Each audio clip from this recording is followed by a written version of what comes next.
All right, we're back for game number 2, fans. If you were here for game number 1, thanks so much for joining me. You got a treat. Logan O'Hoppe, the Phillies' number 5 prospect, walked it off in the bottom of the 7th inning, a doubleheader, so 7 innings was all we needed. And Reading has now walked it off 3 times this summer here at the ballpark. 2 times on Sunday, and now in back-to-back games. We walked it off Friday, thanks to Jalen Ortiz, and today with Logan O'Hoppe. And that'll do it here as we head to game number 2. Billy Sullivan is going to get the spot start on the rubber, the first start of his career. Now, it's not like he's going to get a full start. He's pitching maybe 1 or 2 innings. We'll see how he does and what manager Sean Williams. This is the final game of the series, so he does have a little bit more wiggle room with his bullpen than he would on a normally day, and he got through with just 3 pitchers in game number 1, so I think he's got some wiggle room. He's got Ivanko for a couple of innings as well, maybe Nick Lackney as well out of the bullpen, so he's able to be a little bit more free in his choosings, and so I think that is going to set the Fightins up for success. They will take home the series. If they've won now 4 games to 1, it's just whether they go home with 5 wins or 4 wins. That's going to be the test. So Billy Sullivan on the rubber here. It's Hudson Haskin, who started every game, will start in the righty batter's box here in game number 2. First pitch, 8:17. Well, we were shooting for 8:15, so that's pretty close enough. Game time temperature 74, excuse me, but feels like 84 with how humid it is. First pitch, strike. Second pitch, grounded foul for a strike.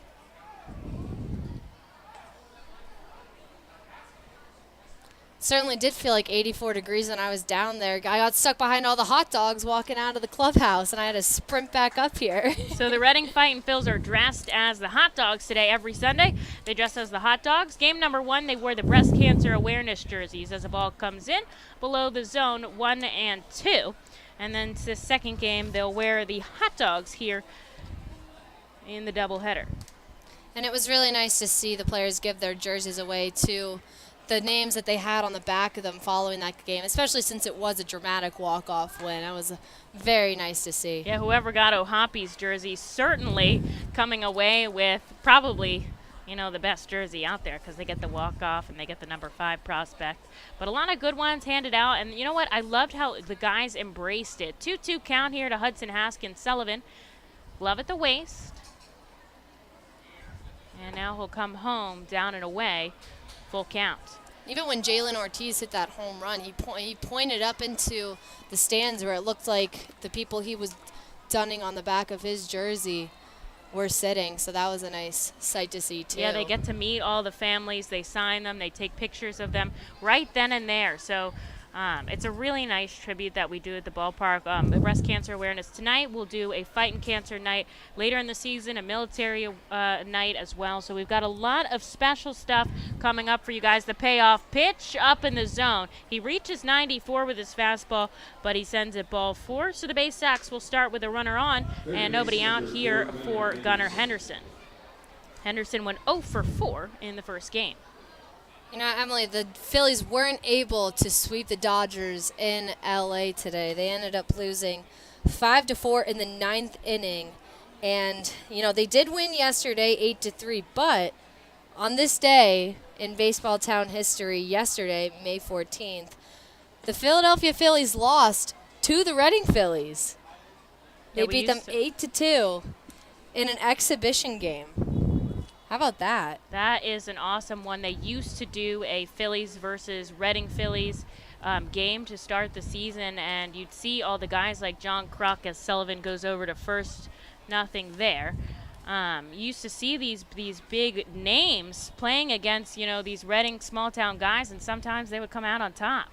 Yeah, Philadelphia committed 4 errors that day, two by ground ball left side. A diving Guzzi picks it up across the diamond. Instead, he goes to second, and he gets the out. Wow. That was a highlight reel. That could have easily went into the outfield. He picked it up at short and got the force out at second.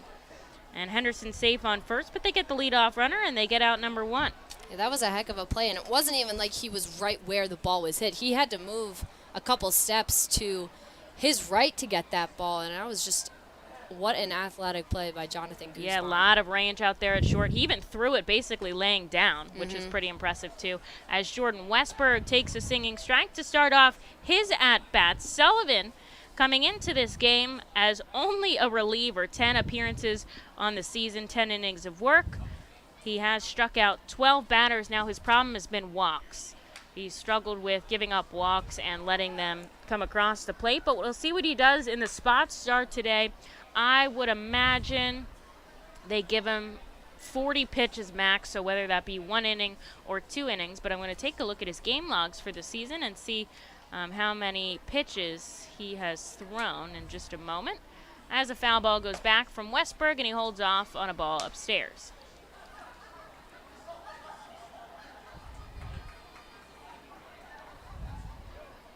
Sullivan did get some playing time here in Reading last season, took an injury and on his shoulder and was pretty much off the grid for the end of the season as he gets Westberg to chase down in the zone. And there is his first strikeout of the game and out number 2 here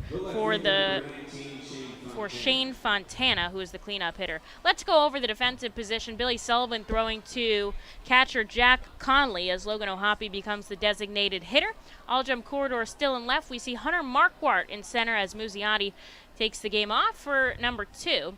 And in right field is Ortiz. Over at third base, Ali Castillo, Jonathan Guzman at short, Mignetti at second, and of course Josh Akami over at first. The first pitch ball here, a righty on lefty matchup to Fontana. Sullivan turns his back, and now he's going to go over to first, keeping an eye on Gunnar Henderson, who has 11 stolen bases on the season, which is very impressive. But I would say the more impressive part is that Reading has only accounted for 1 of them. So this entire 6-game series, and now he goes, and Conley throws down, the throw a little bit late. Oh, man. Broadcasters jinx. Broadcasters jinx. So that E1 to me. If that throw had a little more height and distance on it, he may have had a play with Guzman on second. He was in pretty good position, but had to lunge forward to pick up that throw so it didn't go into center field. So good defensive job by him. But if Conley would have gotten a little more juice on that ball, it may have had a better chance. And the problem, too, now is the pitch clock is so good for runners. Billy Sullivan looks back. He sees 7 seconds on the pitch clock. He knows he's got to set and go. So in those 7 seconds, the jump that Henderson can get is the heartbeat that he needs to slide in before the throw, which is pretty impressive that, they even catch guys stealing anymore as Fontana pops his foul down the left field line. And the count evens 2-2. 2 outs on the board. Sullivan just really looking for this 1 inning, I think, before he passes off the ball. His first spot start of his professional career, and he's only had 2 professional seasons.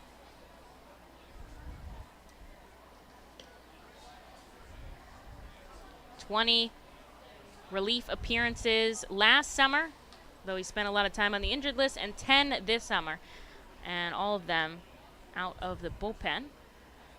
So we'll see what he could do as he shakes off Jack Conley behind the plate. Now there's a runner on second, comes set at the waist. Looks back, now will come home. The 2-2 with 2 outs. Chopper. Mignetti on the run. He'll make the play, and Sullivan, a starter, gets out of the first inning for the first time here in his career. No runs on the board, and just like last time, Reading will have the opportunity to score first in the bottom half coming up in just a second. The Seidel Auto Group Deck Picnic appeals to both die-hard and casual fans with its summer picnic-like and fun tailgate atmosphere. During your picnic, you may even catch a souvenir, as the area is situated directly in prime home run territory behind the left field wall.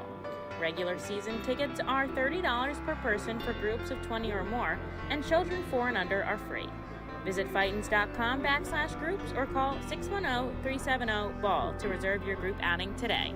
Golden Oaks is an award-winning high-end golf club that offers golfers a country club experience without country club prices. With 5 sets of tees, golfers of every skill level will enjoy their game. Golden Oaks has Bogey's Pub, a beautiful pro shop, driving range, and learning center that will make any visit complete. Golden Oaks Golf Club is the perfect venue for private events and golf outings. Visit us for our newly opened golf simulators, complete with its own bar area and Bogey's Pub menu items available. You can stay in our beautifully restored 1850s farmhouse and then play our award-winning championship golf course. Each room includes full amenities, cable television, and quaint rustic decor. While on the premises, visit Bogey's Pub for lunch, dinner, or a relaxing beverage. We're ready to serve you here at Golden Oaks and look forward to the 2022 season.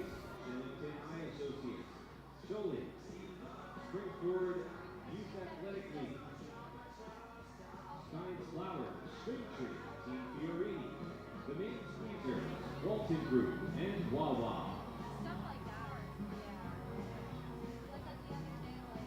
Now batting for the Hot Dogs, the third baseman number 39, Ali Castillo.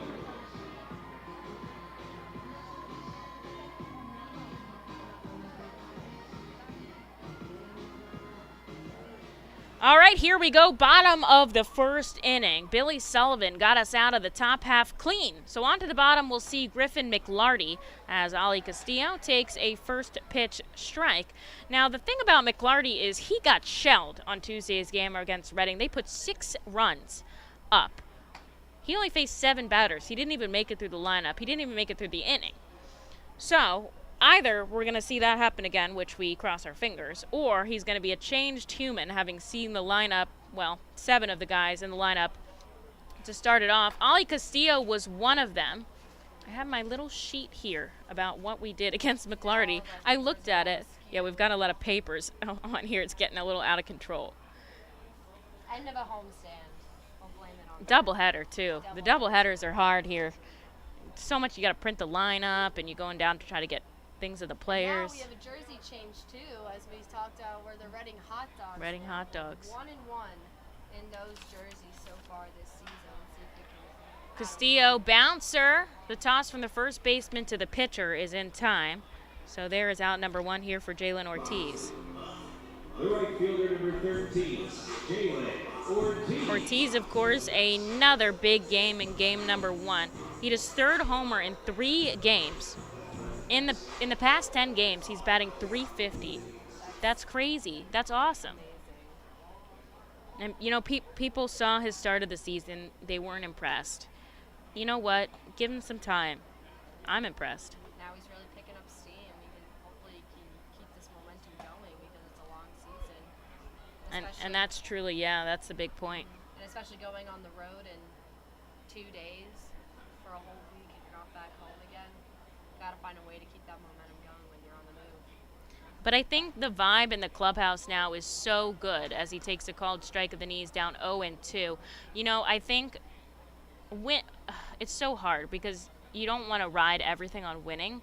But, man, when you're hitting good and things are coming together and you're walking it off, the energy is just so strong. And I think that, you're talking about momentum, that carries. Everything's clicking. 1 ball, 2 strikes here to Ortiz in the righty batter's box with an open stance. McLarty, the righty, kicks and fires. Ortiz gets a piece of it and fouls it back. Will go again.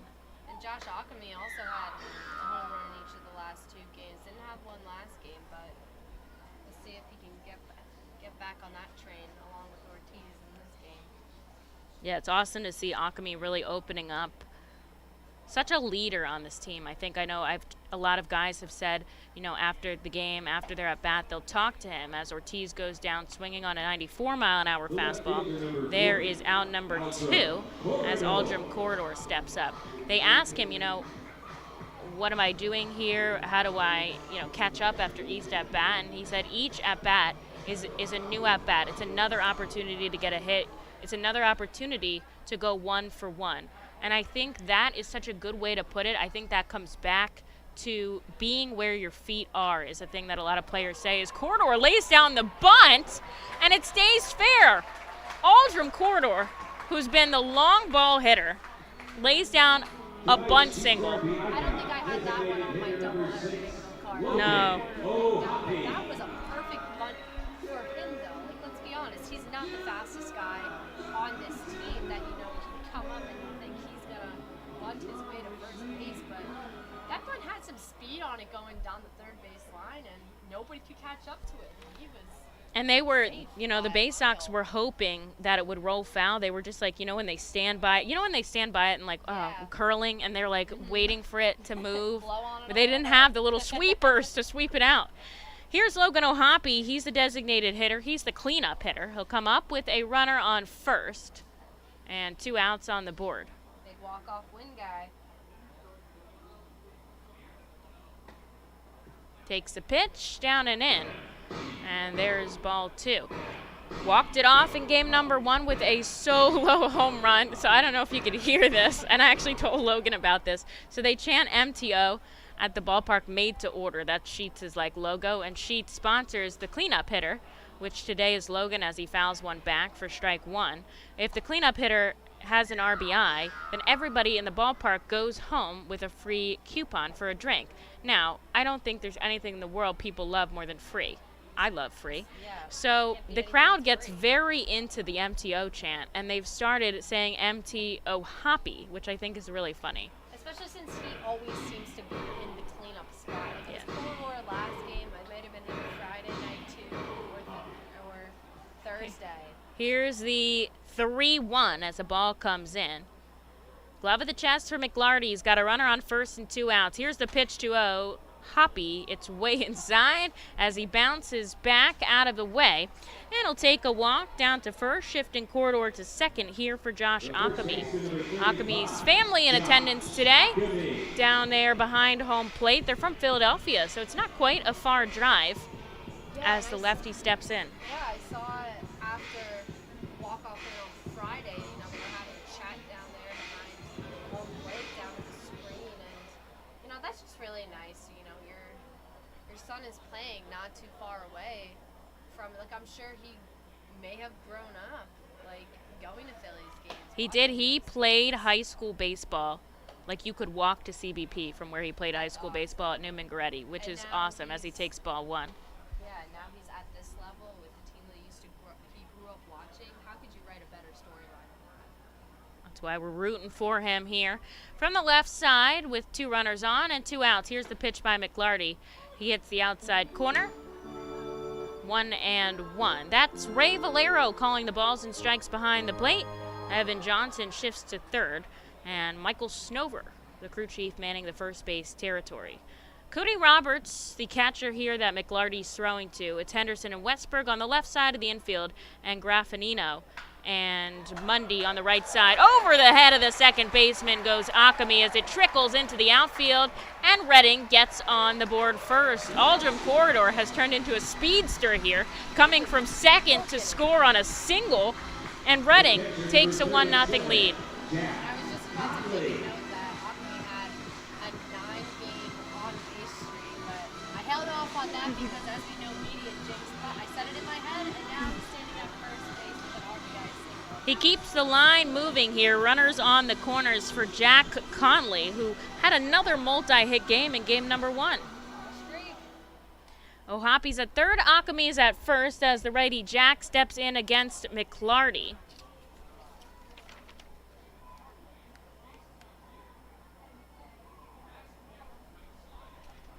Guy who thinks a hot dog is a sandwich. We talked to Jack earlier about, we were asking, is a hot dog a sandwich to the players? We won't reveal all the answers right now. You'll have to check our social media, our TikTok. But we will reveal that Jack Conley believes that a hot dog is a sandwich, which is just false. I'm sorry. I can't even stick up for the guys. I just don't agree. A hot dog is its own entity. I'll throw in another option that I heard down by the dugout. Here's the 1-1. 91 goes by Jack on a swinging strike. It's a 1-1, 2 outs on the board. Redding's got 2 runners on, and they've already taken a 1-0 lead here in the bottom of the first. This is a 7-inning contest, game 2 of the doubleheader. It looks like Tyler Carr in the bullpen. As Jack checks his swing, doesn't matter, it's a called strike. Back to the hot dog debate. One of our photographers, Sammy Riley, I told her about this TikTok and asked her if she considers a hot dog a sandwich. She said no, it's a taco. That's even wronger. That's just- Here's the pitch to Conley, and he goes down swinging on a 92-mile-an-hour fastball to end the inning. Reading strands 2 on, but they do score a run off the bat of Josh Akami. Reading leads 1-0, and we'll call to the bullpen here. Sullivan gets one clean inning of work, and we'll see who comes up in just a moment. K Pool and Spa offers a variety of expert services for both in and above ground pools and hot tubs. They provide the service for Pool Pavilion at the FirstEnergy Stadium and keep it clean and maintained throughout the entire season. Based in Reading, Pennsylvania, they have been family owned and operated for 40 years. Turn to K Pool and Spa for the best value and professional service. International Fireworks is the official fireworks provider for the R-Phils. International Fireworks shoots all 33 fireworks shows throughout the R-Phil season, including 6 Mega Blast fireworks shows. International Fireworks also provides the pregame fireworks after the national anthem at each game. International Fireworks has a retail store in nearby Douglasville, Pennsylvania, where you can purchase all of your fireworks. Visit fireworksrus.com for more information about the International Fireworks retail store in Douglasville. Thanks again to International Fireworks, the official fireworks provider of the R-Phils.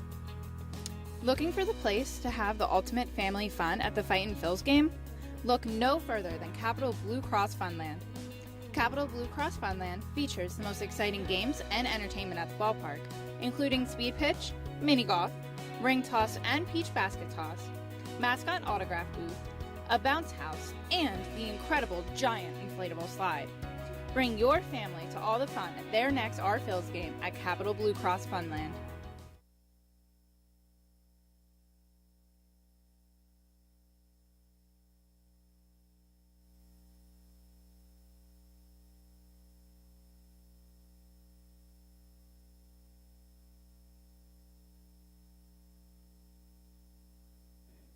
Hot Dogs pitcher number 12, Tyler. A call to the Alvernia University Golden Wolves bullpen as we come back here for the top of the second.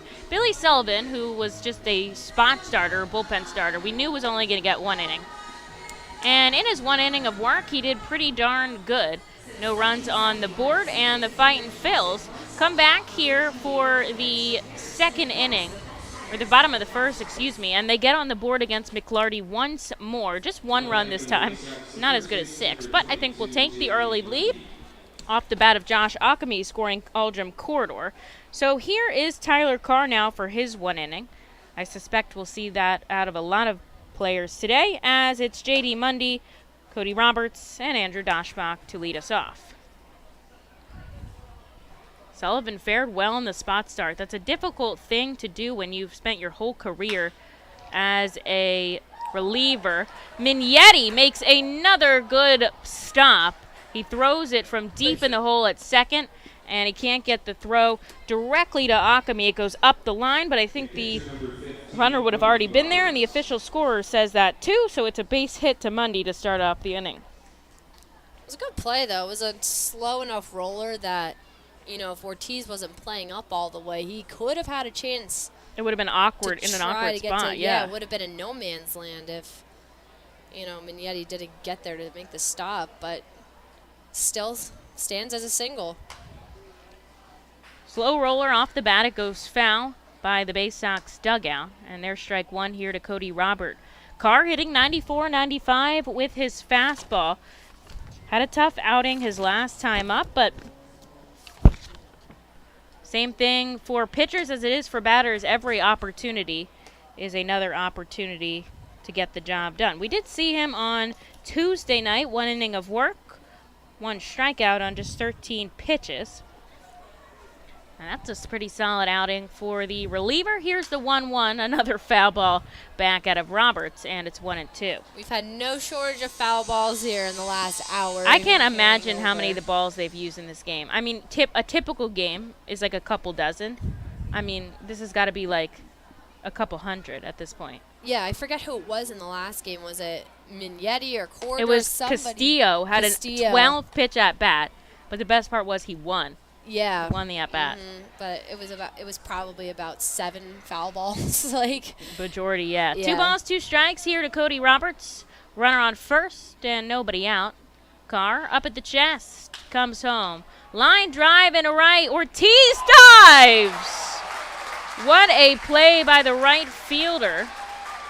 He's getting done at the plate as of late, getting it done in the outfield too. Had 2 outfield assists in one game in which they had 3 total outfield assists. Like, that was just an incredible play. We talked about in another game that selling out, giving yourself up to try and make that play, and that was just beautifully timed and caught by Ortiz. When I spoke to Ortiz the other day about how he's been so successful in the past few games as Andrew Daschbach takes a ball above the head, he said it's all about his rhythm. And he feels like he's really got the rhythm now of the game, and he feels good about it. And, you know, that's something that Charlie Manuel preaches as Daschbach fouls one back, is having the rhythm, having the game. And it doesn't always come. It's not always there.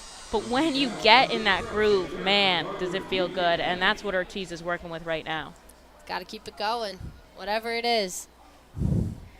Carr kicks and fires home upstairs. 2 balls, 1 strike. That's still J.D. Mundy. He couldn't move over on the line drive out to right. That was certainly a highlight reel play. I better see it on MLB.com or MLB Pipeline. These guys deserve the credit.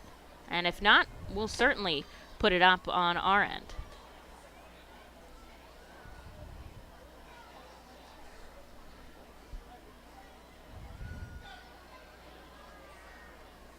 Three balls, 1 strike here to Daschbach. The double play is in order with the runner on first. But he takes the ball below the strike zone. And he walks down to first with Mundy on second. Still could get a double play here for Zach Watson.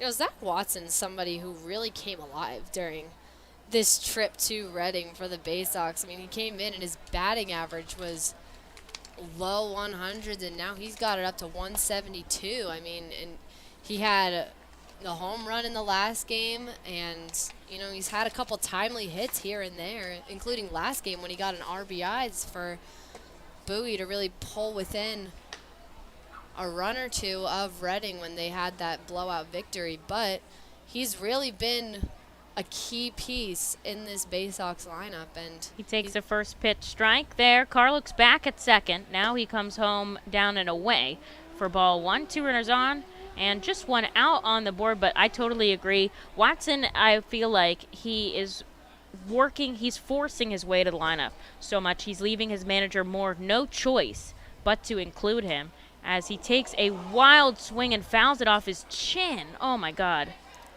They're going to see the trainer here. Oh, man. That did not look good. Kind of fouled it off of the ground, and then it bounced back up and hit him in the chin as his manager and trainer come back over. And now Conley's going to use this opportunity to go out and talk to Tyler Carr. There are 2 runners on, and there is 1 out. That is Mundy on second and Daschbach on first. Luckily, Watson is standing up here. And hopefully this means he's okay, or at the very least, you know, if he can't stay in, at least he's able to walk himself off the field, which is always the goal here as he's getting a quick test in by his trainer. I wonder if he's bleeding there. He's wiping his face with a towel. And Conley's getting a little close to the action here. I don't think anybody wants to see anybody hurt in this contest, even on either, even the competitors. I mean, you want them all to play. You want a fair game. And he's going to stay in this game. It looks like he's taken some chops with the bat, adjusting his gloves, and he looks like he'll be okay with a 1-2 count.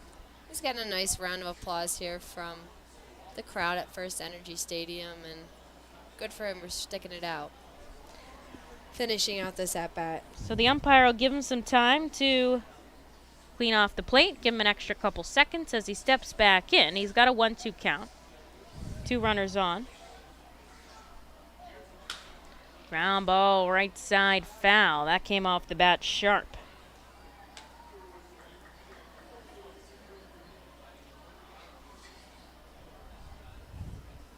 Reading on the board early here. They scored 1 in the bottom of the first. Josh Ockhamy's RBI single scoring corridor And so they lead 1-0 here, top of the second, in a 7-inning contest.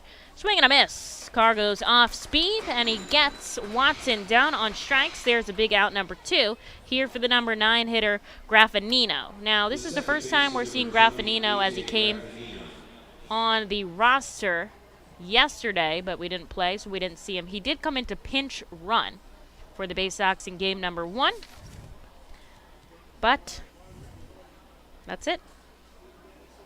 Yeah, that's something I've noticed you don't see a whole lot at this level, pinch hitting and pinch running. We never see pinch running. We haven't seen a pinch runner pinch hitter, all season long. We did see a pinch runner with Hunter Marquardt the other day. And now it's a tough situation with the pinch runner if you don't have a lot on the bench. Ground ball point. right side. Akami backhands it. They'll get the out at first. They do. Carr just a step in front of Graffinino. And they make the out, and he'll toss the ball into the dugout suite. Another clean inning on the board for the bullpen of the Fightins. We'll be right back in the bottom half, though Reading leads 1-0. The Reading Fightin Phils are pleased to present you with their classic game program, all electronically. This program has information on the coaching staff, player roster, and front office staff. It also includes feature stories and alumni reports on all of your favorite guys who spend time in baseball town. Visit ourphils.com/programs to check it out. Our Phils fans can continue to expect great performances all season long on the Burke's Commercial Roofing stage. It's the home of great local talent, including the Our Phils mascot band. Burke's Commercial Roofing prides itself on being a locally owned and operated company that puts an emphasis on customer service. They provide free on-site estimates and can handle any size repair, restoration, or replacement. Visit burkscommercialroofing.com or call 610-717-3949 for more information. And don't forget to sit back, relax, and enjoy the show at the Burke's Commercial Roofing stage at America's Classic Ballpark. At Savage 61, our goal is to assist you in making a confident decision. Our friendly professional staff members are available to answer your questions and listen to your needs. Whether you're shopping for a new or pre-owned vehicle, we're ready to help you with your search.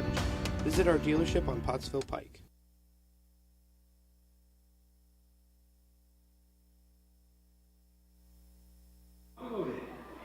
We would like to thank Channel 69 News First Edition for sponsoring tonight's postgame Run the Bases. Here we go into the bottom of the second inning. Reading leads 1-0 here. Josh Akami, an RBI single.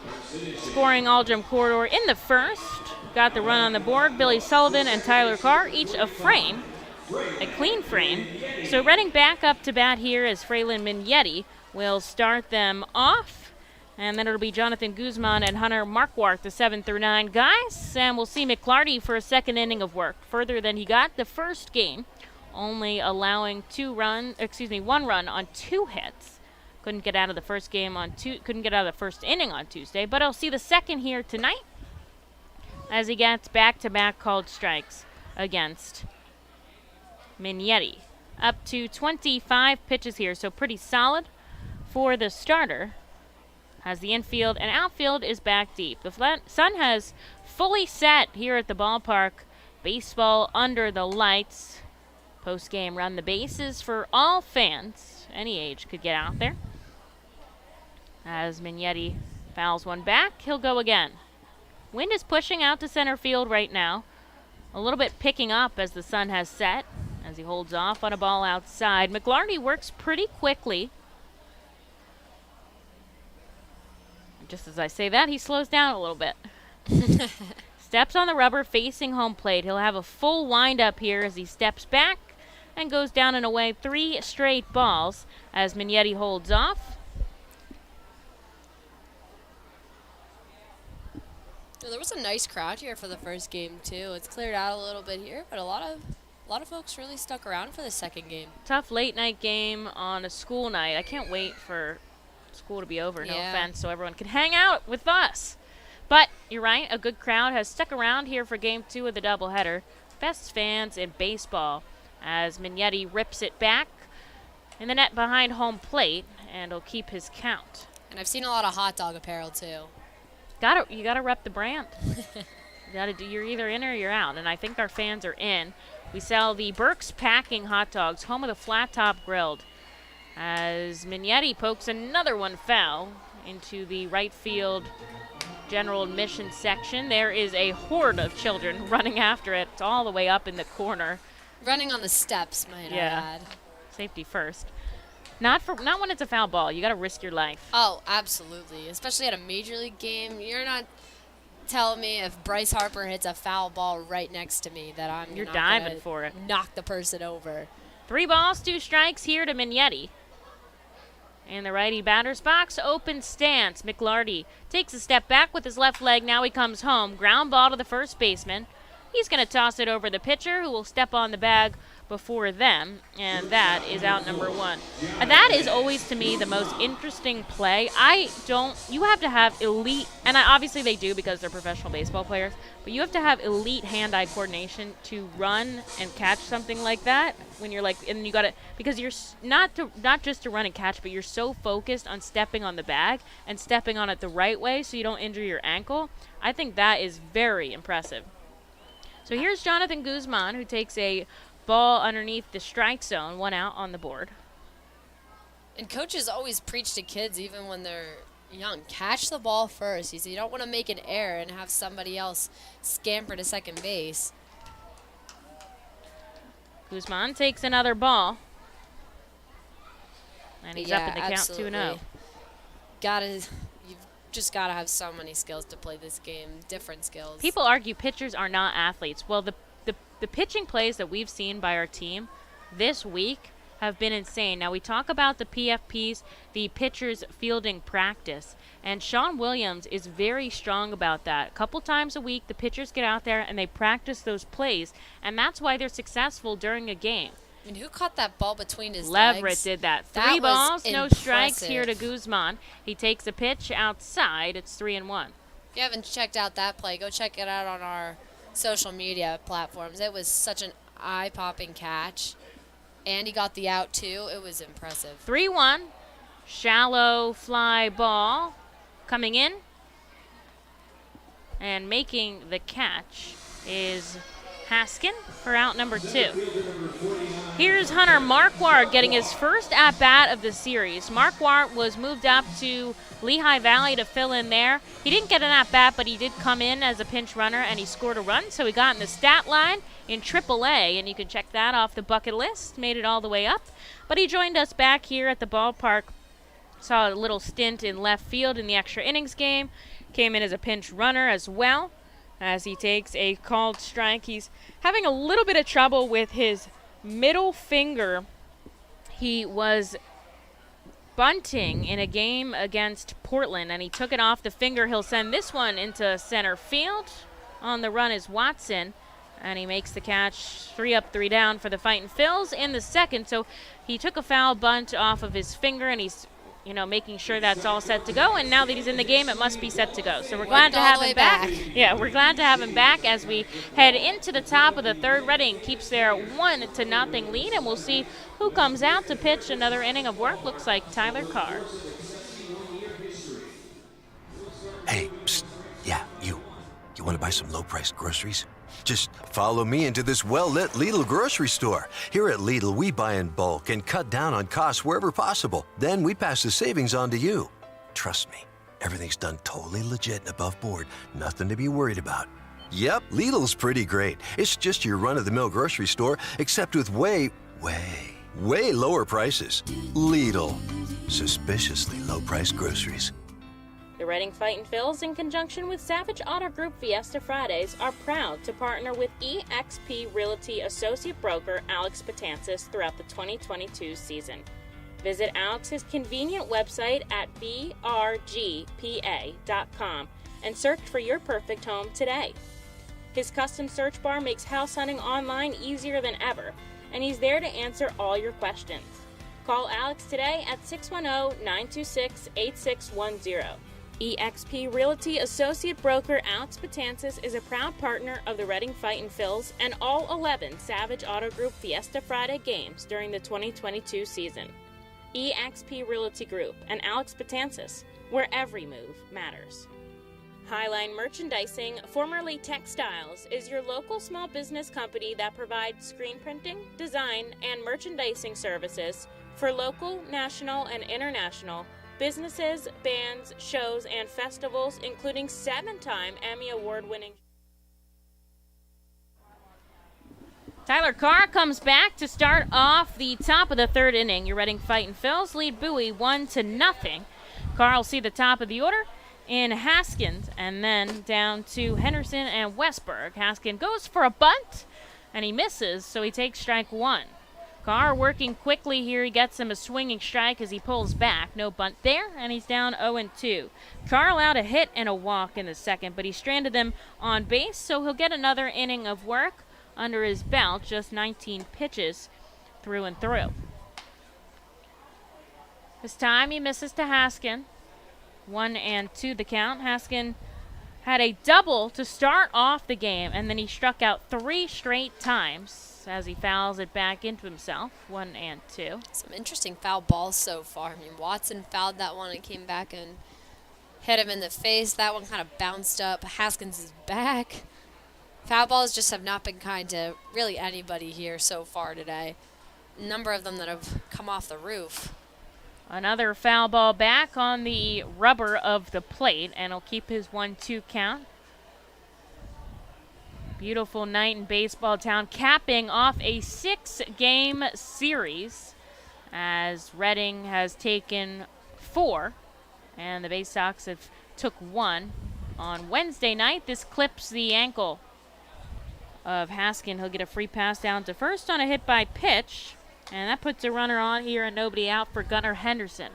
After this game, the Fightin' Phils will hit the road just for a week, though, locally too, in Somerset, New Jersey, against the Yankees affiliate. So we'll be there for 6, and then we come back home for another 6-game set against the Mets affiliate. So looking forward to both in those series. So we'll keep you updated on the road, and we'll also bring you a lot of other content. So make sure you tune in to our website and social media channels as Henderson takes a foul ball. 95 out of Tyler Carr. Man, have we seen these velocities uptick this season. Henderson struggled in the first game, 0 for 4, as he takes a pitch down and in. 1 ball, 1 strike.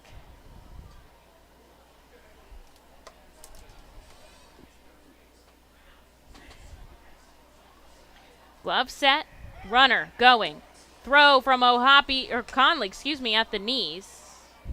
Kind of slipped as he threw it back. I haven't seen Conley from the knees often. That's O'Hoppy's move, but I like it.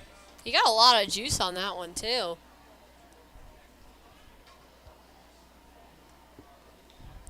So, there's a runner on second here, which kind of gets rid of the double play, which is a bummer. Carr working here, looking for out number 1. There is a ball, 2-2.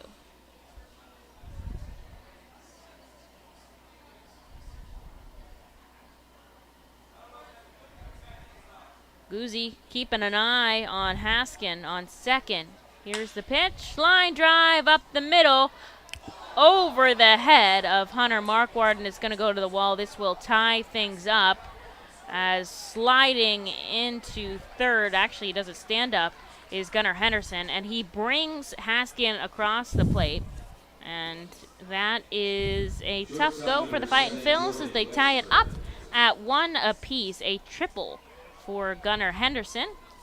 That is his first of the season, and we're all knotted up at 1 here and still looking for our first out in the top of the third here for Jordan Westberg. Somebody warming in the bullpen for the Fightin' Phils as we're tied at 1, but Reading has seen a lot of up and downs in this series, and they've come out on top. They know how to battle throughout the game, and they will continue to do that as a foul ball goes back off the bat of Westberg. I feel like in a lot of these games during this series, there's been an error, some mishap that's happened within the first 3 or 4 innings, and obviously Reading has won 4 games out of the 5 that have been completed so far, so they've been able to come from behind and face that adversity and overcome it, so I don't see why they can't. 1 ball, 1 strike here to Westberg with a runner 90 feet from home, and the quickest runner arguably in the league in Henderson as he takes a swinging strike, down 1-2. Infield, outfield playing straight up in the middle of the diamond.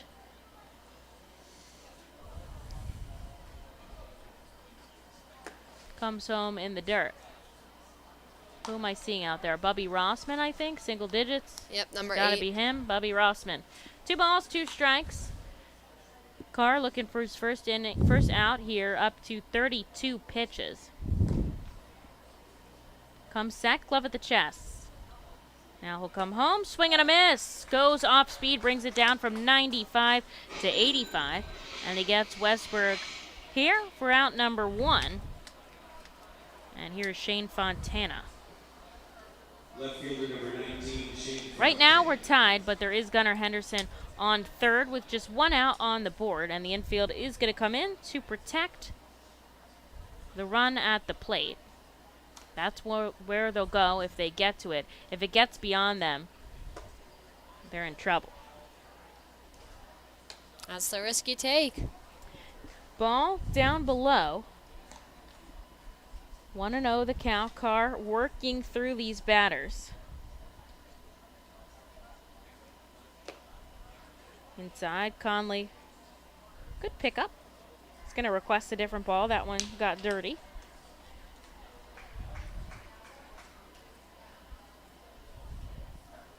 Nice night here in Reading. Such a beautiful ballpark we have. We're so lucky to have, arguably the best in the minor leagues as he goes off speed once again and picks up a swinging strike. Fontana has been all over the Fightin' Phils all series long, and he had a home run in the first game of this doubleheader. Brought his average up to 286 as he takes the ball outside. 3-1 the count here.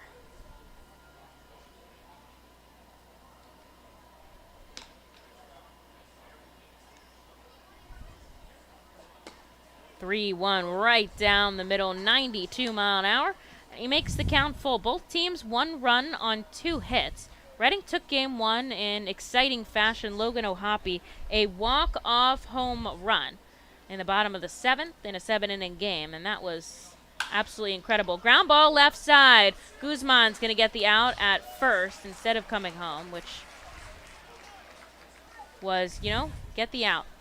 Yeah, it didn't really look like You play at the plate, you don't want to risk not getting any out. That's not the way you want to do it. So he gets the out. 1 run does score, and it's 2-1 here, Bowie.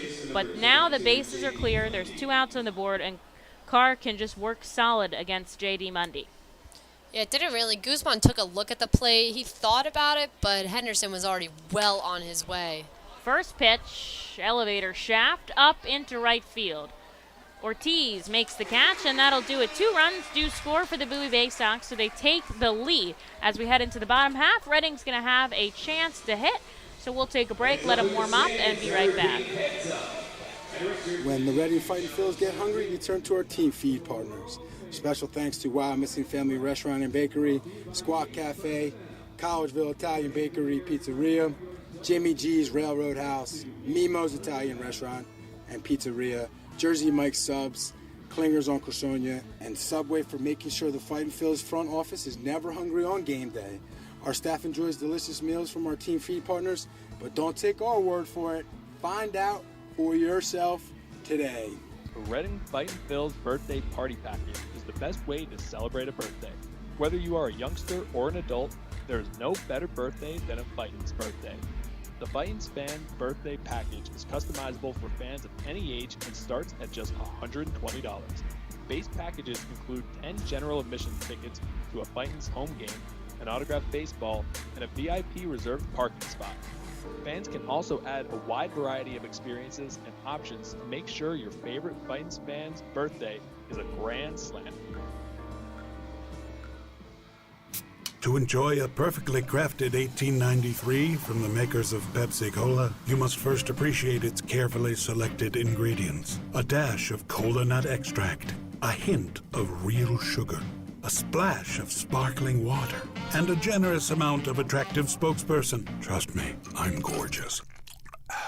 Cheers to 1893 boldly blended colas, a delicious balancing act of premium ingredients from the makers of Pepsi Cola.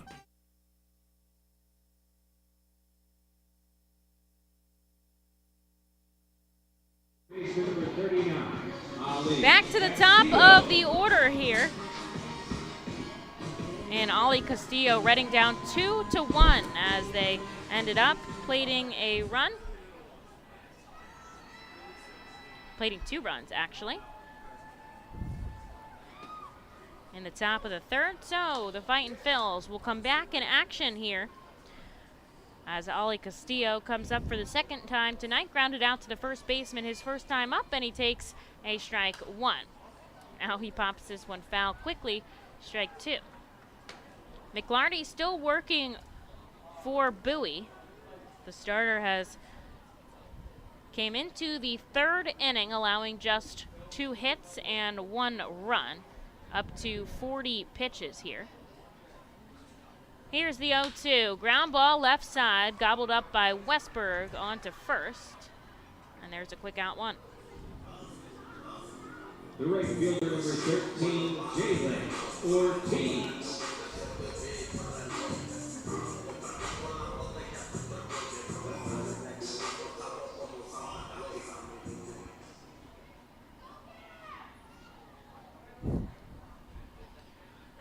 Ortiz steps in the righty batter's box, struck out the first time, but we know any at bat, he has the opportunity to take it out of the park as he takes the first pitch ball upstairs.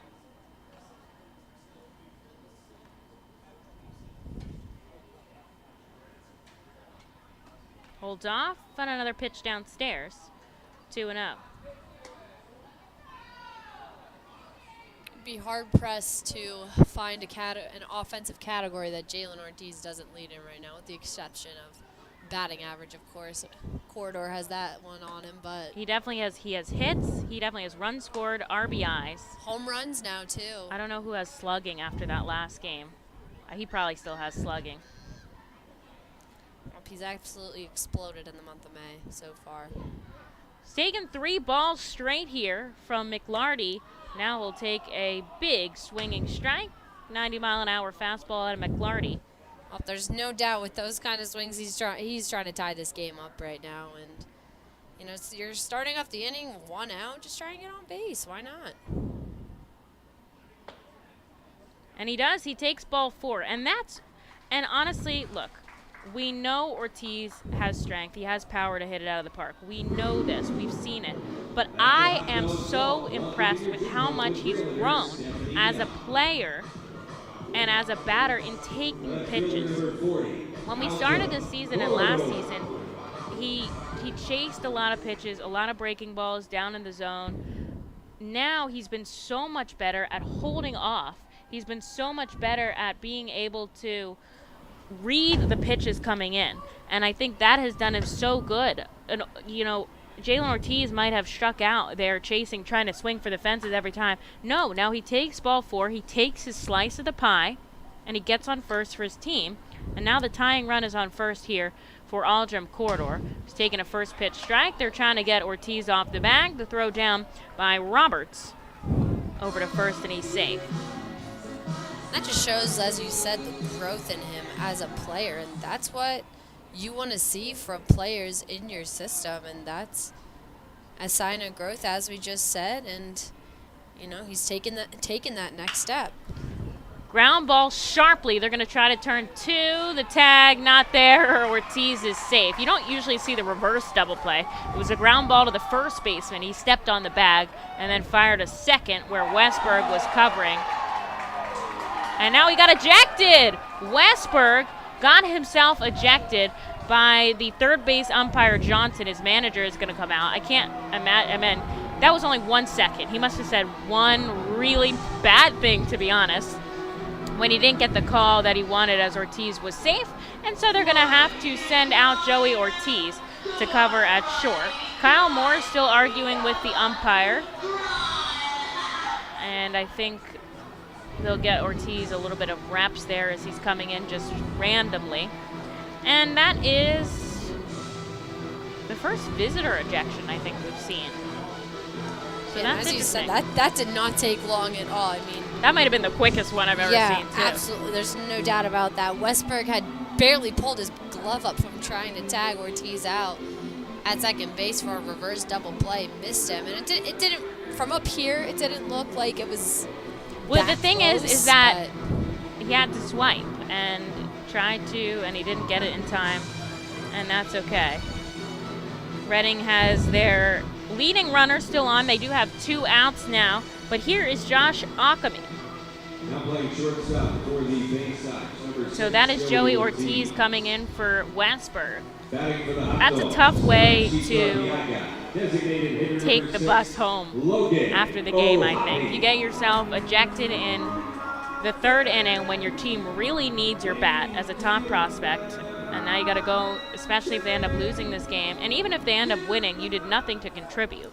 oh, definitely. And I think if I'm not mistaken, it just seems like Ortiz has been in this lineup pretty much this entire series. It feels like he's always been in one of the top spots in the Baysox's batting lineup. So, you know, you're losing a great player in Westburg, but at least you're filling him in with another You're filling one, him yeah. in with a guy who has been playing on this field. Yeah, and Westburg has struck out twice already today. So it's like you strike out, now you get ejected, now you can't do anything to help your team. Yeah, I'm sure And the strikeouts didn't help his. sometimes his anger, yeah, you're probably right, that probably riled him up as O'Happy steps in and takes a first pitch strike, but that's the way the game goes sometimes. You just got to say your piece. We've seen it on our team.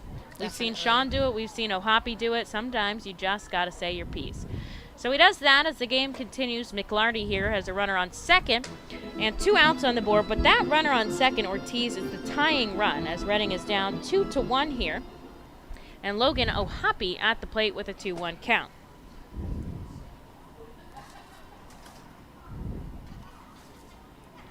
O'Happy walked his first time up, hasn't got a hit off McLarty yet. Checks his swing in the dirt, he doesn't go around 3-1. After O'Happy is Josh Ockamy.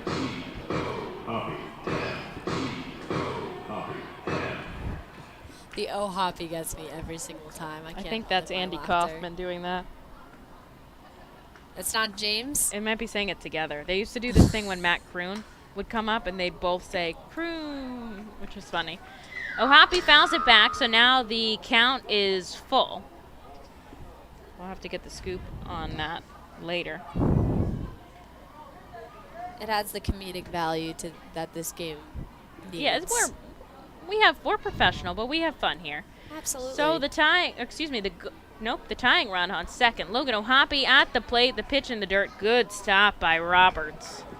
And that is ball 4. So O'Happy's going to jog down to first, his second free pass of the day, and Reading has 2 on and 2 out here for Josh Ockamy. Now the 2 on are both walks.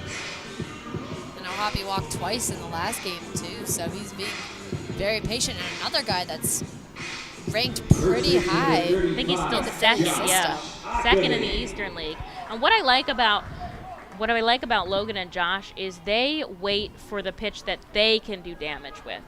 They don't swing at every pitch, just to swing. They wait for the one that they know that they can drop in, that they can shoot out, and that's what works for them. And then if they don't see it, they take a lot of walks. Now, do we like swinging? Yes, everybody likes swinging. It makes the game more interesting. But if you're offered a base, take it. And so Reading has 2 on here with 2 out. Ockamy takes a ball outside, and this is going to prompt a visit from Roberts to his pitcher. They do not see a pitching coach visit here. Just try to get it out themselves as the catcher, Roberts, is trying to clean off his cleats out there as well. Yeah, I think this is a good decision by Roberts to take a visit out to them. He just had 2 walks, as you just said. 2 runners on base are there because of walks, and it's just not finding the strike zone right now.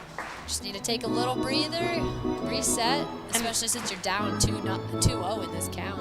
And that's something that the guys have said about the pitch clock, is the fact that now they don't get a second to breathe. You have to keep going. And that's part of what would keep the game so long, as Ockamy takes a called strike outside 2-1, is that guys would, after a bad pitch, after a bad couple of batters, take a deep breath, walk around the mound, give them some time, even after, runs scored, because everything happened so fast. But now they don't have that. So you're forced to use one of your mound visits, which are limited, if you want to take a breather. Ockamy holds up on a pitch outside. 91 by McClarty, and they have somebody throwing in the bullpen. So I don't know how long he'll leave him in here as he's up to 60 pitches. With 2 on and 2 out, he does have a base open, and it'll be Jack Conley following the lefty Akami. Here's the 3-1. Shoots it foul. It hits the roof. Is it going to come back down? It does. Guy catches it with his hat. Very exciting. Interesting. And now there's 2 kids walking around in front of his section with gloves saying, hey, you want to play a game catch? I don't think he's going to fall for it, though. He's holding on to that ball. 2 on, 2 out. 3 balls, 2 strikes here to Josh Akami. McClarty, the payoff pitch, runners going, it's outside, and it's ball 4. So Reading loads the bases on walks. As Ortiz shifts to third, Ohapi to second, and Akami down to first with 2 outs. Here is Jack Conley. Jack Conley.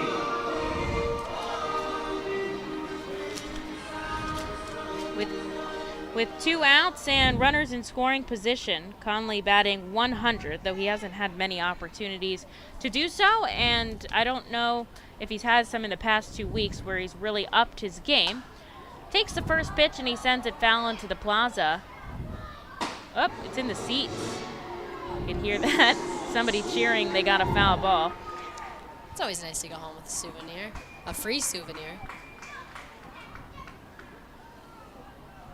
Ortiz taking a good lead with 2 outs on the board. The righty McClarty does have good eyes on him. He's going to have to throw in a second or he's going to violate the pitch clock here. They're going to wave him off. They're going to give him some more time with the foul ball. Glove at the waist. He comes home to Jack, a swinging strike, and he's down 0-2. Brought it from 92 down with his off-speed pitch to 79. That's tough. And threw Jack for a loop. Reading trying to make something of this. They're down by 1 here in the bottom of the third of just a 7-inning game. And there's 2 outs on the board. Here's the 0-2. Conley right in front of the plate. All he has to do is step on home and get Jalen Ortiz with the force. And so that is exactly what Roberts is going to do. Reading not able to get a run with the bases loaded. They're down by just 1, and we will see somebody in the bullpen coming up in just a second for the top of the 4th here at FirstEnergy Stadium. And here's the deal, Rocco. We challenged one of our players. Roof Max of West Reading is a safe, easy, proven, and affordable alternative to a complicated and expensive asphalt roof replacement. Roof Max's revolutionary new technology uses natural, plant-based bio-oil to restore shingles' flexibility and instantly add 5 years of life to a roof. And treatment is around 20% of the cost of a complete roof replacement. From homes to commercial complexes, Roof Max of West Reading can help. Visit GetRoofMax.com or call 610-717-3949 for more information. ROG Orthodontics is the proud official partner of the ROG Orthodontics Fightin' Phil's Kids Club. Join today at Fightins.com to get your free ROG Orthodontics Kids Club t-shirt and visit FantasticSmiles.com for more information on why ROG Orthodontics is voted #1 in Berks and Monco.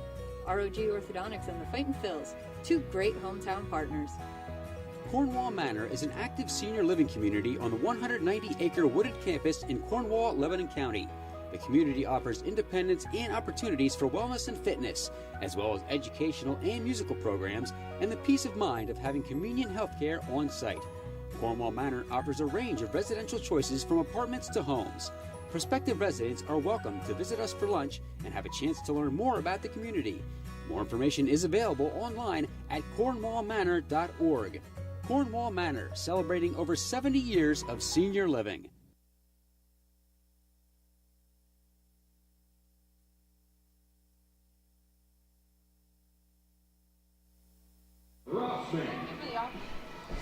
Call to the Alvernia University Golden Wolves bullpen here as Bubby Rossman comes in for Tyler Carr here to take on the top of the 4th. Reading had an opportunity to tie things up. They're down 2-1 to Bowie with the bases loaded, but they couldn't get a run across, so they'll trail here into the top of the 4th with Bubby Rossman looking to keep it just a 1-run game. Reading, as you know, is phenomenal in the back couple of innings, so I have no doubt that they'll be staying in this game and looking to get ahead certainly soon, as Cody Roberts, Andrew Doshbach, and Zach Watson to lead us off. And the first pitch by Rossman is a ball. We did see Rossman twice already in the series, so 3 times in a series is pretty impressive. Could have an advantage over somebody who didn't get as much time. He knows his batters. So he'll step onto the rubber, send back-to-back balls here to Roberts. And there's number 3 upstairs.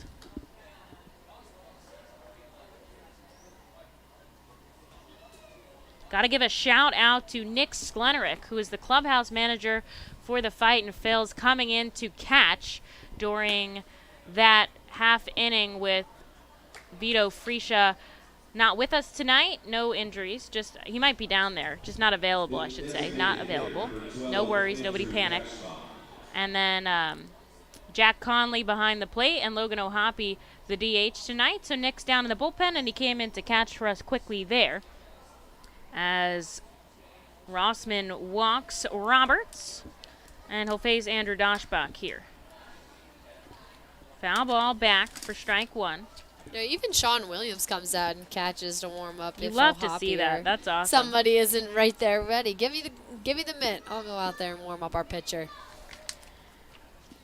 Rossman has an opportunity for a ground ball double play here. He's had only 1 this season, as he sees Doshbach a first pitch strike and then a ball.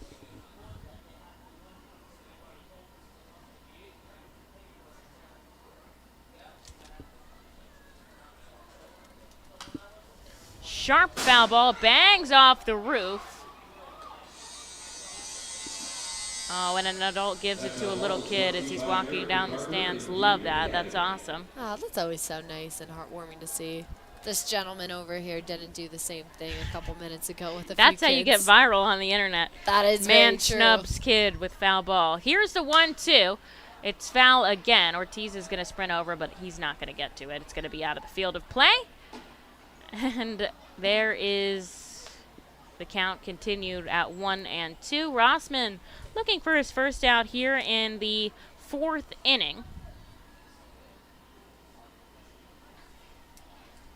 Just a 7-inning game, game 2 of the doubleheader.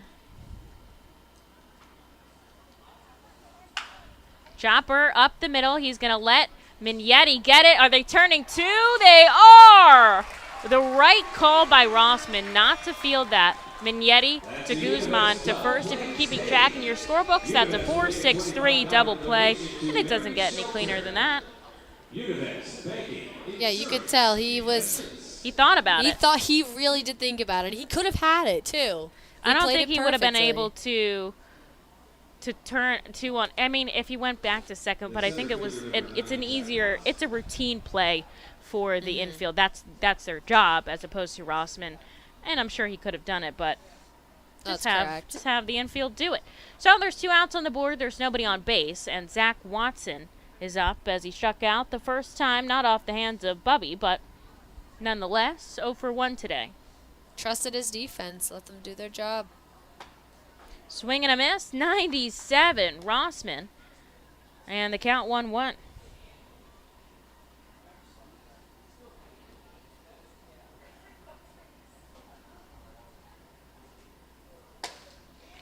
Chase is outside. Rossman, another 98-mile-an-hour pitch. And he's down to his final strike here, trying to face the minimum and keep this a 1-run ball game as Bowie leads 2-1. Throw that fastball again. This time he gets a piece of it to stay alive. But going with the pitch that works, certainly. Absolutely. You can't catch up to it. And, Watson started his swing a little earlier than he did in the previous 2 pitches, but stick with what works. The 1-2 again. This time he goes off speed, and he fools him. He thought he was going to get another fastball, but he hits the outside corner, and Valero rings up Watson, much to his dismay. He faces the minimum, and there are 3 outs as Reading gets right back up to bat here, down 2-1, but it's their turn to hit bottom 4. Direct your attention to FirstEnergy Imaging. Hope you can cheer as loud as you can.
A call to the Alvernia University Golden Wolves bullpen here for the bottom of the 4th inning. McLarty passes the ball over to Jensen Elliott as Fraylin Mignetti is going to lead us off here. Saw Elliott in the first game of the series, pitched 4 innings. That's the longest a reliever on an opposing team has stayed out there. He only gave up 3 hits and struck out 2, no runs in 4 innings of relief, so you might as well keep him in. So Reading will see him for the second time this series as Fraylin Mignetti takes the first pitch ball and then one at the knees for a called strike. It'll be the 7, 8, 9 guys once again in Mignetti, Guzman, and Marquardt as Reading trails Bowie 2-1. Holds up on a pitch in the dirt. Mignetti grounded out to the first baseman his first time up.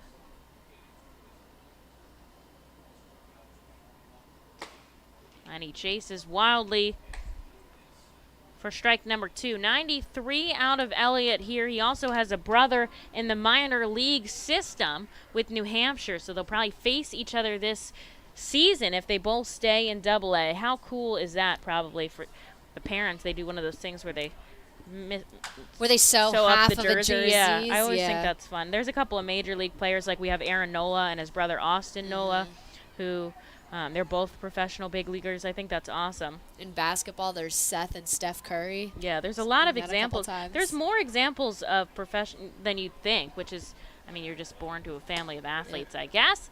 As Mignetti fouls one back and then takes a ball outside. The count is now full. If you're an Eagles fan, you got Jason and Travis Kelce. That's true. That's another one. Go so Birds. Here's the payoff pitch. It's a called strike. I'm not sure Mignetti thought the same, but he'll go out and down with out number 1 here for Jonathan Guzman. Guzman flew out to right his first time up.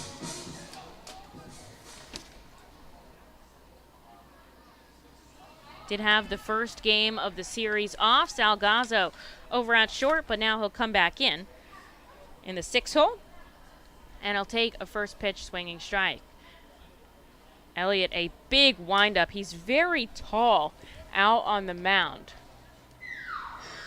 6'6", 231. So he has the ability to stretch very far and drive his body with lots of momentum as Guzman fouls one back. He's down 0-2.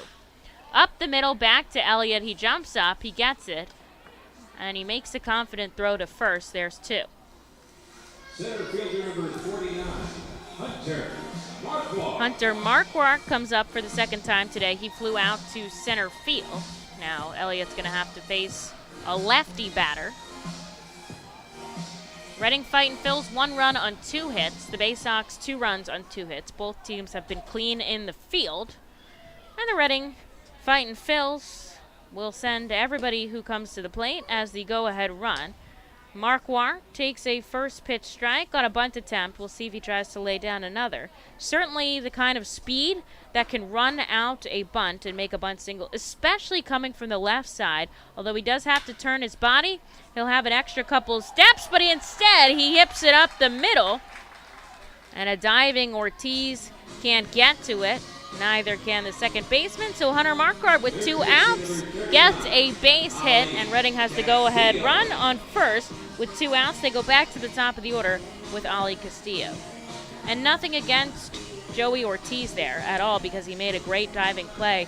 But now you got to think back, could Westberg have made that play at short? That was a tough ball, though. I mean, he was... I think even if they stopped it, they certainly would have been able to get it to first in time. Definitely. I agree. An open stance, Castillo sharp on it. They're just going to get the runner on first, and that'll do it because it's 2 outs. So Castillo grounds out, and we head to the top of the 5th. Maybe Rossman for another inning. We'll see. But the Baysox lead 2-1. Nursing home neglect is a serious problem. If you or a loved one has suffered from bed sores obtained in a nursing home or a fall down in a nursing home resulting in a fracture, our friends at Swartz Culleton can help. Call the attorneys at Swartz Culleton for a free consultation. Their phone number is 1-800-JUSTICE. That's 1-800-587-8423. Once again, call 1-800-JUSTICE today. Swartz Culleton is a proud sponsor of the Reading Fightin' Phils. The Reading Fightin' Phils are proud to partner with Humane Pennsylvania throughout the 2022 season. Humane Pennsylvania is the region's premier leader in animal welfare and empowers the people in our communities to increase their capacity to care for animals so that all animals are healthy, safe, and treated humanely. Humane Pennsylvania is proud to be a Fiesta Friday and Bark in the Park sponsor. Learn more about Humane Pennsylvania and how you can help build the best community for animals anywhere by visiting humanepa.org. This is the Crazy Hot Dog Vendor coming to you from the radio booth. When I need to get somewhere in a hurry and the ostrich isn't cutting it, I hop on my Harley Davidson from Classic Harley Davidson. It's your one-stop shop for all your Harley needs. They have everything you need from boots, jackets, t-shirts, gloves, mugs, and oh yeah, they have a great selection of bikes too, which are almost as good on gas as an ostrich. Go to Classic Harley Davidson for everything Harley Davidson, and I'll see you at Harley Night.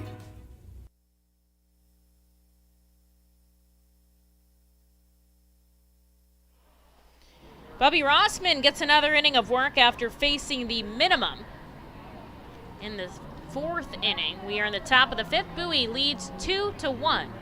Rossman is going to see the bottom of the lineup in Graffinino, who on the first pitch grounds out to the second baseman. And there's one for Rossman. Now we'll head back to the top of the order with Haskin and Henderson. Right fielder number 10, Hudson have Haskin. scored the only runs for the Baysox today. Somebody stretching in the bullpen for the Fightin' Phils here. Rossman only 15 pitches as Haskin steps in the righty batter's box. The righty kicks and fires, foul ball, 95 out of Bubby.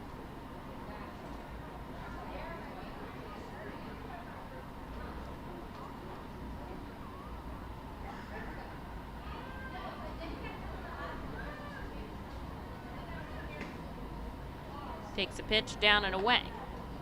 Solid number of fans sticking it out here for game number 2 of a doubleheader on Sunday night. Post-game fans do get to run the bases, so maybe they're sticking it out for that.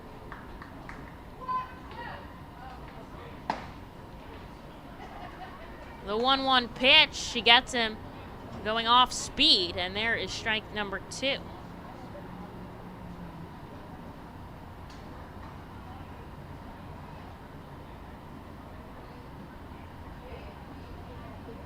Closed off stance as he takes a step, and he takes strike 3. And Rossman so far has faced 5 batters, and he's gotten all 5 out as he sees Gunnar Henderson. The third baseman, number 4, Who Gunnar tripled and Henderson. scored a run, which is pretty impressive.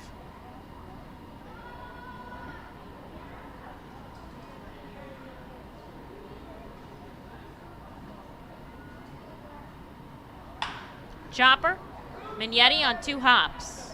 on to first, and another 1-2-3 inning out of Bowie puts the Fightin' Phils right back up to bat. That couldn't have been more than 5 minutes. We love to see it.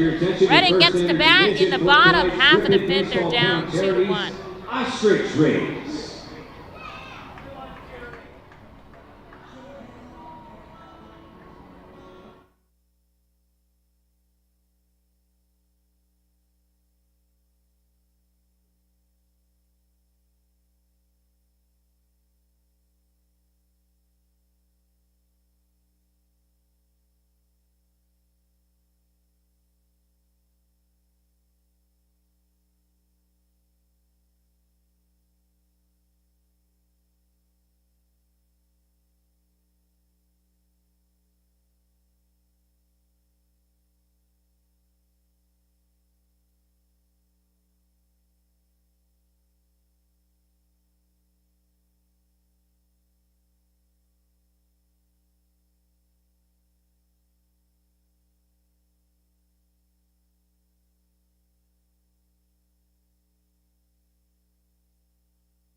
Reading's down by 1 here to the Bowie Baysox in the bottom of the 5th inning.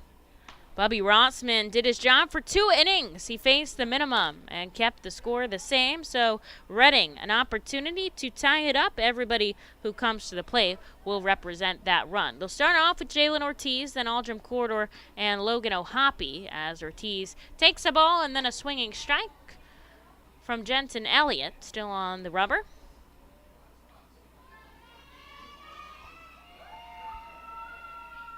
Crowd that's still here, very energetic as he rips through a pitch for strike 2.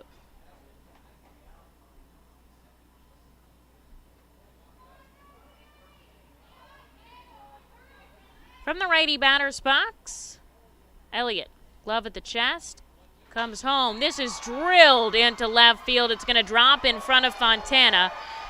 It pops off of his glove, and Ortiz is going to start off this inning with a stand-up double. The tying run now on second base here for Aldrim Corridor. Man, I got to start looking through the leagues, and I think he's pushing. I think he is pushing for Player of the League here. Player of the League. Player of the Week in the league.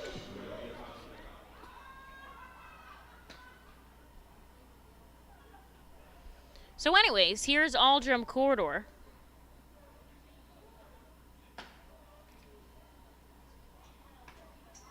With a runner on second and nobody out. Corridor had a bunt single and scored Reading's only run of the night. Bat from the left side against the righty Elliott and take back-to-back pitches below the zone.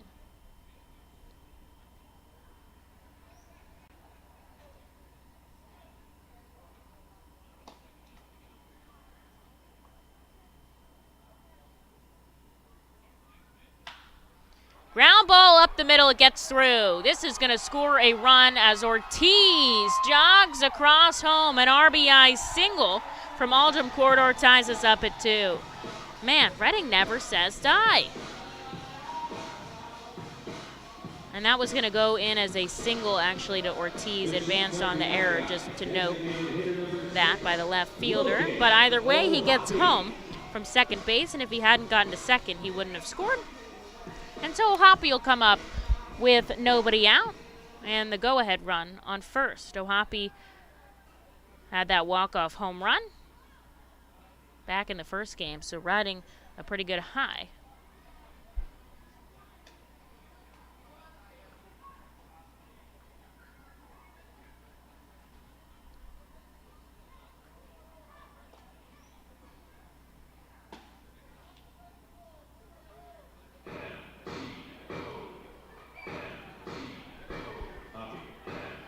Hoppy with all jump corridor on first. Bounce back with a 2-hit game after striking out 4 times in the first game. The 2-0 Hoppy is sent foul down the third base line, and there's strike 1.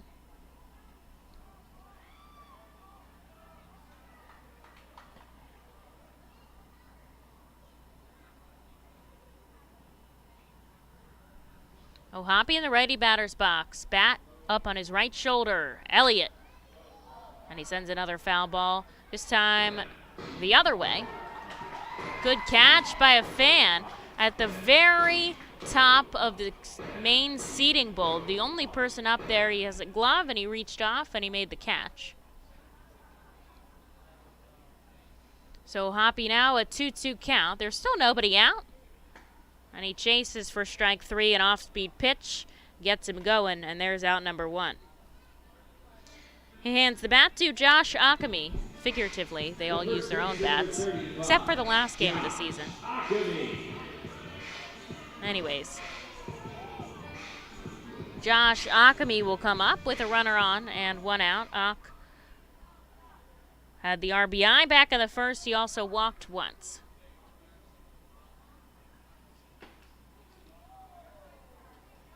Takes the first pitch strike.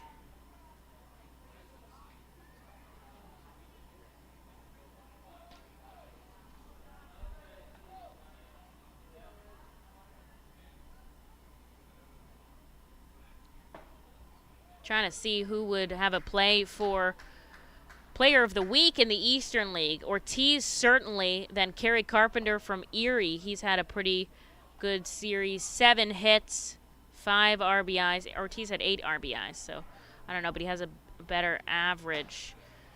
Although maybe not after the stats of this. Akami goes down swinging on 3 straight pitches, a little frustrated with himself as he heads back to the dugout. 2 outs on the board here for Jack Conley. See if he can come up in the clutch with a runner on first. That's the go-ahead run, and 2 outs.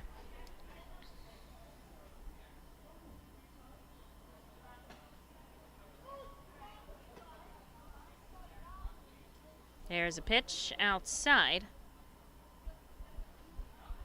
First pitch strike. Conley had a 2-hit game in game 1, still looking for his first in game 2. He struck out and reached on a fielder's choice. A ball and a strike here.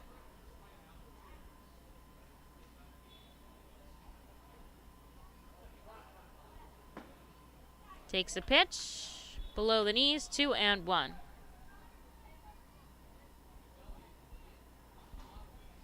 Will Brennan is probably the only one giving Ortiz a run for his money for Player of the Week, and that's because he had 12 RBIs.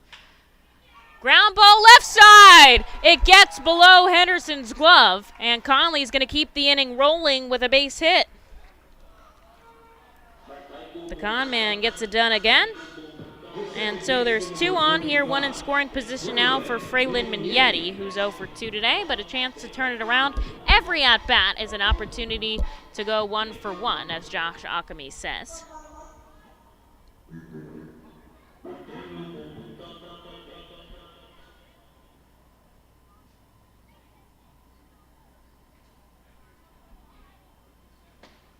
Takes a pitch on the outside corner. There's strike 1.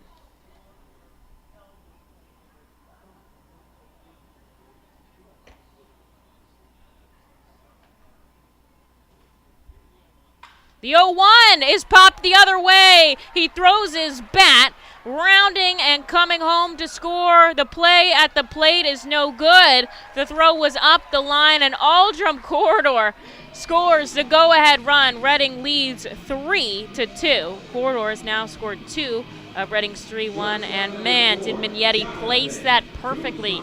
Dropped it in right over the second baseman's head for an RBI single, and advancing all the way to third was Jack Conley. So they've got an extra insurance run 90 feet from home here for Jonathan Guzman, and now we're going to see a visit from the pitching coach, as I don't think anybody's ready in the bullpen. There's somebody stretching, but nobody throwing.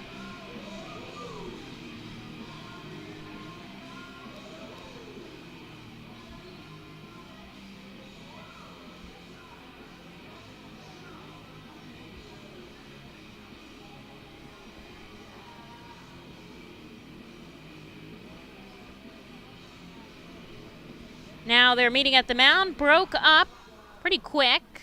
They still have 2 outs on the board, so they only need to get 1 here. But Reading has done all of this on 2 outs, which is impressive.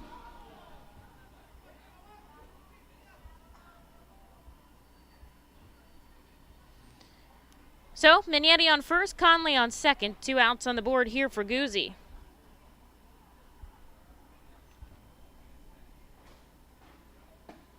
Takes the pitch down and away. Ball 1.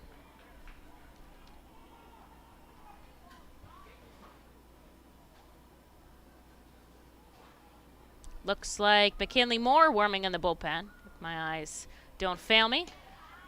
Guzzi takes back-to-back balls, this one below the strike zone. Now they do have an open base for him, and then Hunter Marquardt would be on deck.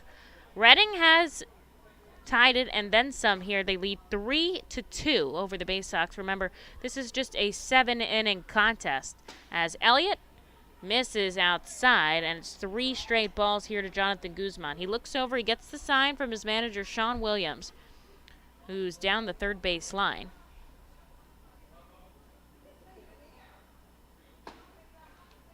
And there's a called strike. Guzzi thought it was ball 4. Seen that a lot today.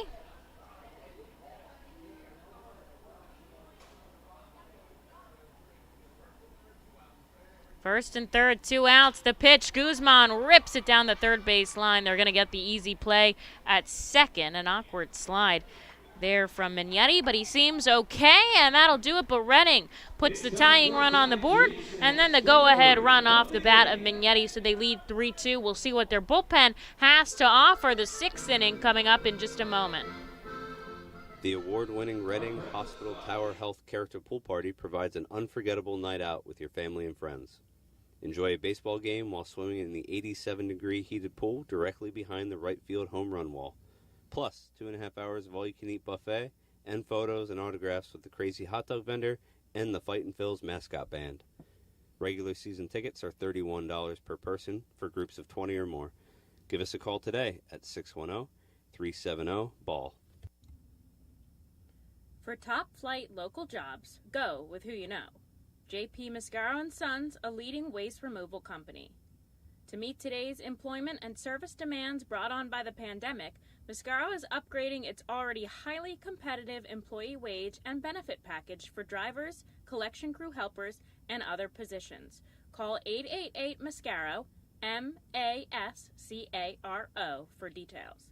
Work for an established local family business committed to its employees.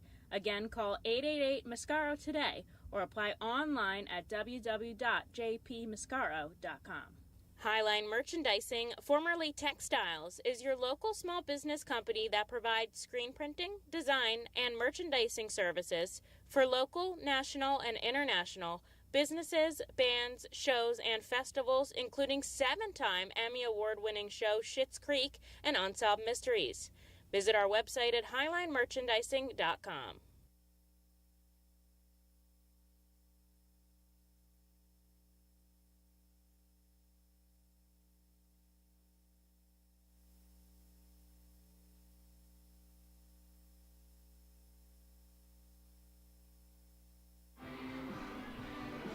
A call to the Alvernia University Golden Wolves bullpen here for the top of the 6th inning. It's McKinley Moore called up for the Fightin' Phils as he looks to keep their lead.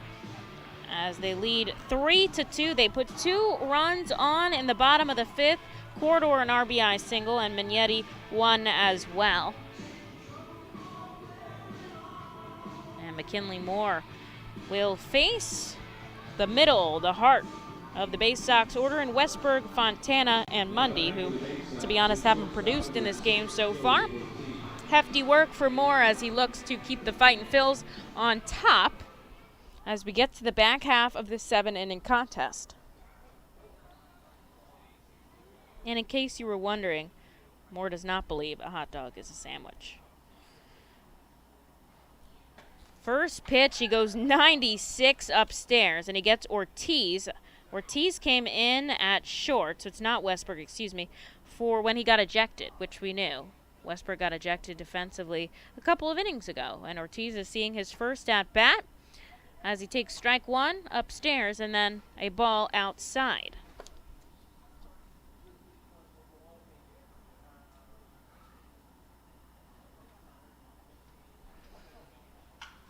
Moore gets in a pop-up. It's going to come out of the field of play. And it's good enough for strike two.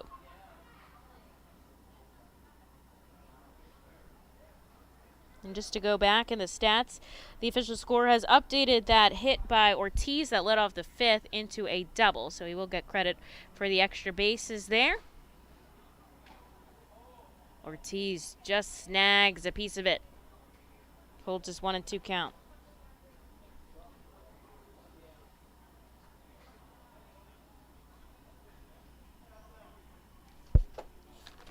Game number 33 of 138 here at FirstEnergy Stadium. Big leg kick by Moore. This is rocketed into the outfield. Is it fair? Is it foul? And it's fair. A solo home run for Joey Ortiz ties this ball game up at 3. And he sent that deep.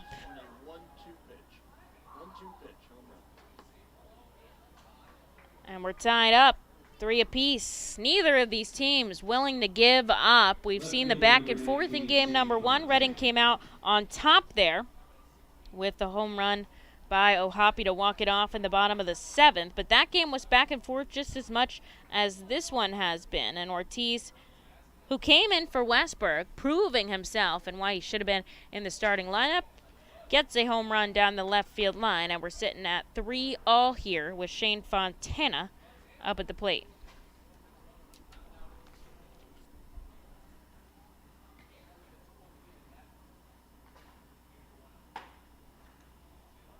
This is outside. 2-0. Moore, one of the hardest throwers on the team for the Fightins.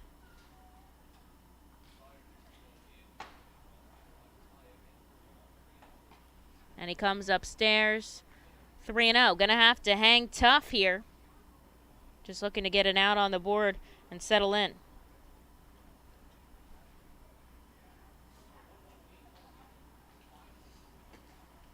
Misses down in the zone, and on 4 pitch, he'll walk Fontana down to first, which does set up the double play ball, so an opportunity to get 2 outs with 1 pitch. That would be his first double play of the season. Always a good time to make it happen. Here as J.D. Mundy steps in.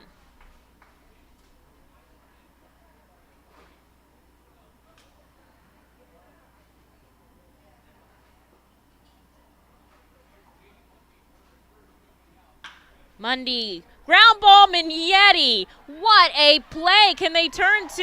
And they can. Broadcaster didn't jinx that one. I spoke that into existence. More points at Mignetti, who stopped the hardest hit ground ball on his knee.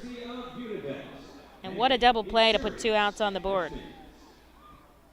That's the second ground ball double play, 4-6-3, turned by the Fightins today.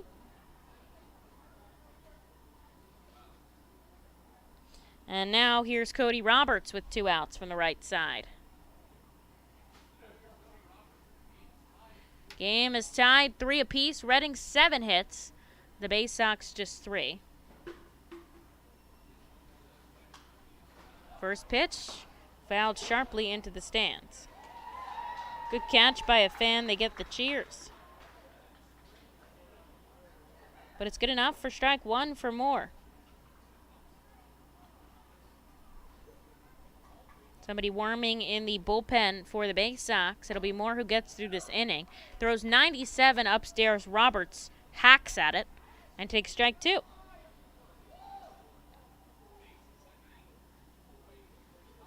Trying to get strike number 3 and put his team back up to bat.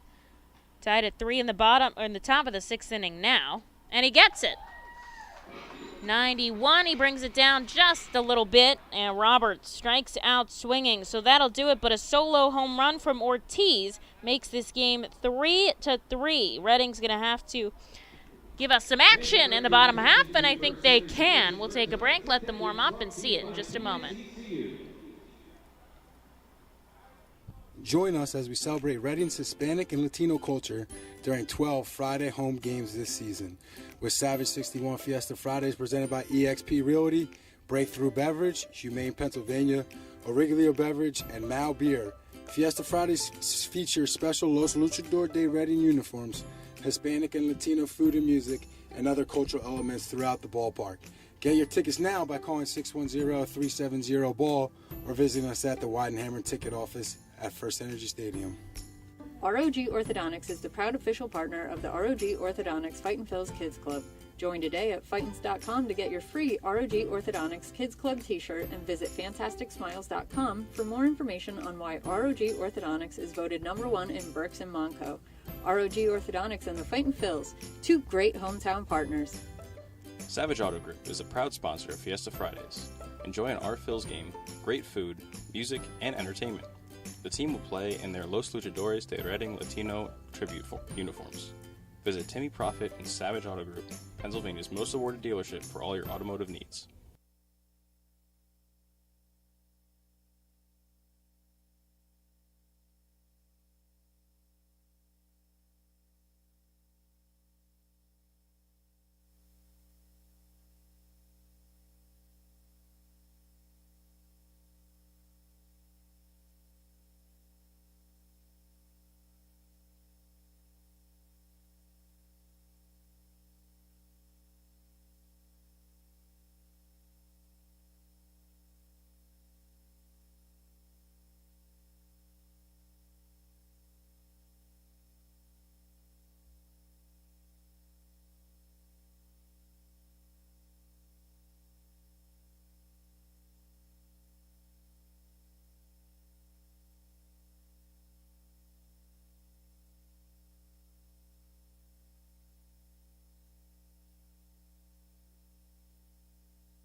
Hunter Marquardt will lead us up in the bottom of the 6th inning. The Baysox tied it at 3 with Joey Ortiz's solo home run in the top half. So Reading looking to get back on as they make a call to the Alvernia University Golden Wolves bullpen. Here for the bottom half as Hunter Marquardt takes the first pitch ball. It's Nolan Hoffman who's on the mound now. Hoffman, kind of a sidearm slot. We'll see 2 balls here to Marquardt, who's 1 for 2 today.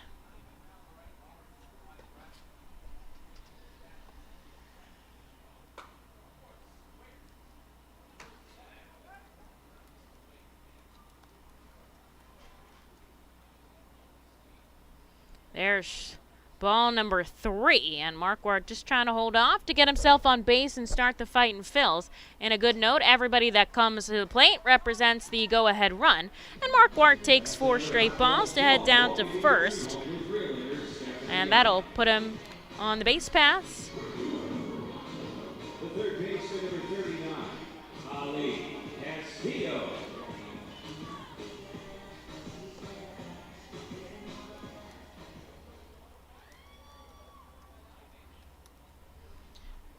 So runner on first for Ali Castillo as we get back to the top of the order. He takes a first pitch strike. Marquardt's the best person to have on the base here. Doesn't want to risk it getting thrown out at second, I don't think, but do want to move this runner into scoring position as soon as possible.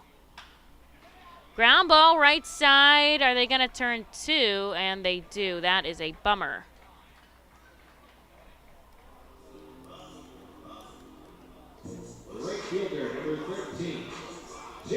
After that strikeout to end the inning by Roberts, Kyle Moore, the manager of the Baysox, had a very long talk with the umpires about how unhappy he was. Now, it didn't lead to anything, but he was there right up until the first pitch of this frame.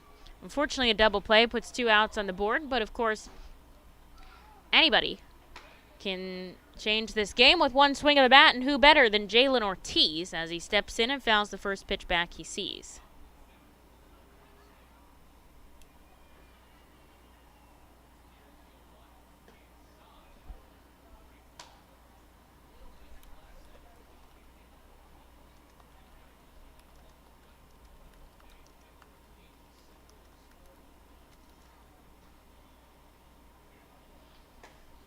Ortiz swinging a miss on a slider that goes down and away, 1-2 the count.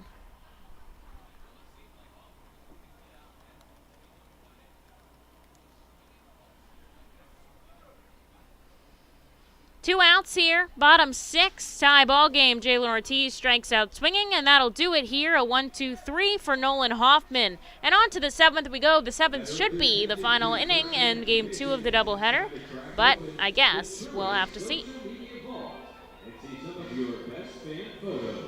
You can add a delicious all-you-can-eat buffet to any Reading Fightin' Phil's game ticket for only $19.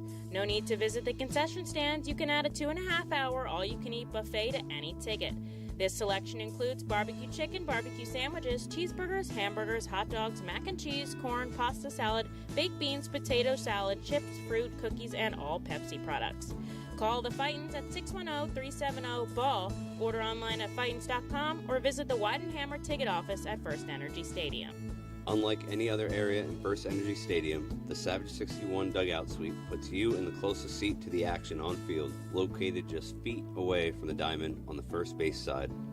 With covered seating, abilities in motion accessible seating, and the most unique view around, your group will thank you over and over again for this one-of-a-kind experience. Tickets for the dugout suite start at $25 and include options to add food and drink packages. The Reading Fightin' Phils are proud to partner with Mao Beer and Stockertown Beverage throughout the 2022 season. Mao Beer and Mao's Cinco Estrellas Lager, which is available in the Stadium Plaza Bar, has 128 amazing years of brewing history. Make sure to pick up Mao Beer and Mao's Cinco Estrellas Lager at FirstEnergy Stadium at our Plaza Bar throughout the 2022 season and through our partner in Stockertown Beverage. Mao Beer will be on site for all of our Fiesta Friday games with samplings of their amazing Cinco Estrellas Lager. Mao Beer is a proud partner of the Reading Fightin' Phils in all Fiesta Friday celebration games. Mao Beer, the 5-star taste and quintessential beer from Madrid. Please drink responsibly. Here we go in the top of the 7th inning, tie ball game, 3 apiece. As we make a call to the Alvernia University Golden Wolves bullpen as Ofrady Gomez comes out for the 3rd time this series, and should he, because he has been dominant. He's not allowed a run in 4 innings of work. He struck out 6, and this is his first week on the team. He joined us from the Florida Complex League. In his first week in Reading, he has shined, and so he'll try to keep this 3-3 tie, and Reading walked off the first game. Can they walk off the second game? I don't know if I have any statistics on back-to-back walk-offs. Actually, it would be triple walk-offs because we walked it off on Friday. So that's very interesting. As Andrew Daschbach steps in, and he takes a first pitch strike.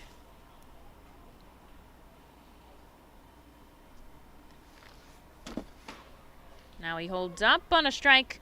Again, it'll be Daschbach, Watson, and Graffinino, the 1 through 3. Or excuse me, the 7 through 9. Quite a big difference there. Ofrady Gomez, high velocity, 98. Daschbach goes fishing. He comes up with nothing. Easy out, number 1.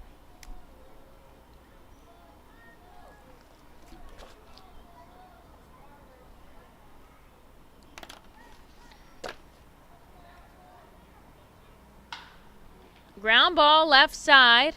Guzman over to Ock. There's 2.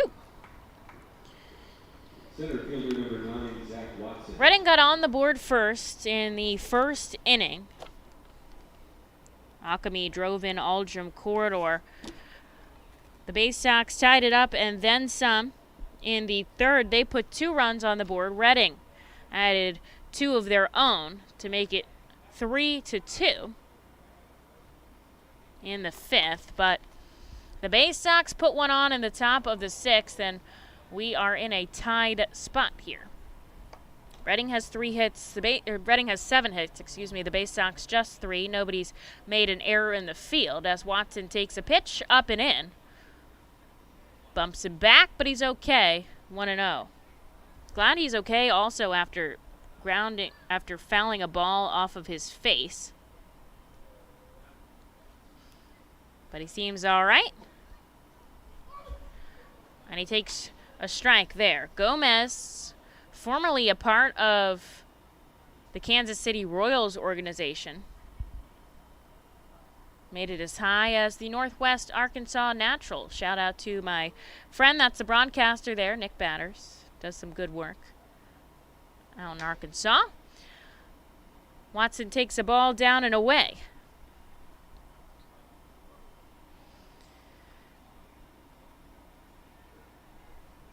Looking for out number 3. Gomez has already got him quick. And it's very clear that Hoffman is going to come back in for the bottom half. Fly ball into right center field. It's going to drop in front of Ortiz. Just fell in shallow enough that nobody could get to it. And this inning continues as we go to the top of the order here.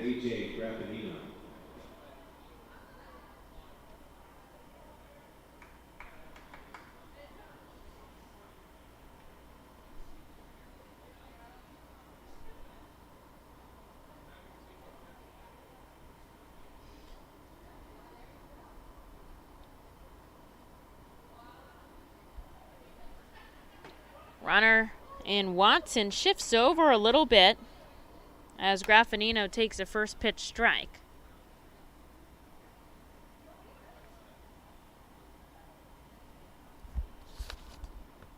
Watson just 1 stolen base on the year. And Conley has a good arm behind the plate. I don't know if you'd want to risk that runner. The ball gets by Ohapi as Gomez tosses it over, and he's going to come to second. Oof.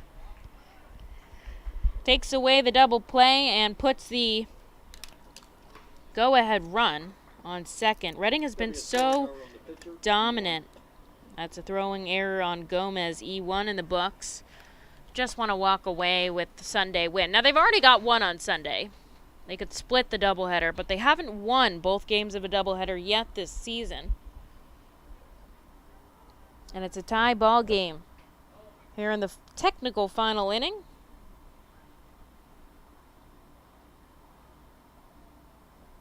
Gomez looks back at second. Now he's going to come home. The 0-1 becomes the 0-2. Graffinino just had his bat down by his waist. Thought the slider was going to slide too far away, but it didn't. It held up in the zone.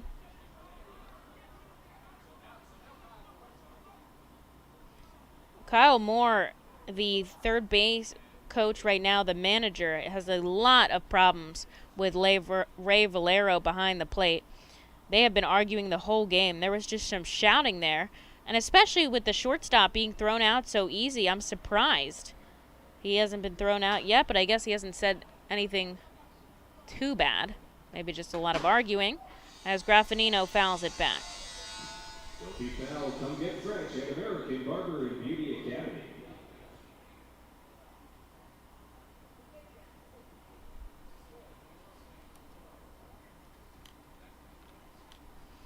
Runner on second, 1 out on the board. Graffinino is 0 for 2 in his debut in this series. Oh my gosh, how did that not hit the corner? Just misses. He'll get to go again with a 1-2 count.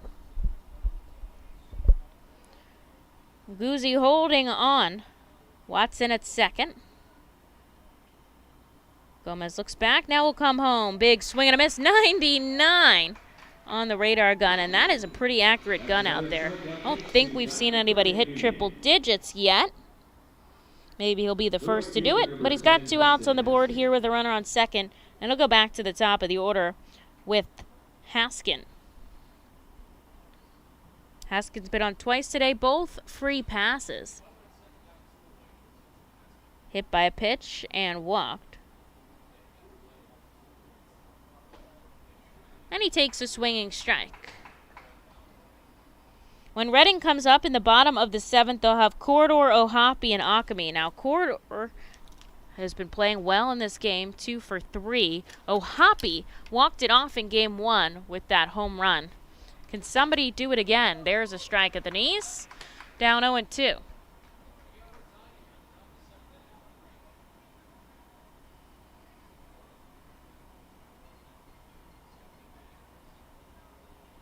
The park is so quiet now. Somebody's cell phone is ringing. I could hear it loud and clear. It's triggering that cell phone ring.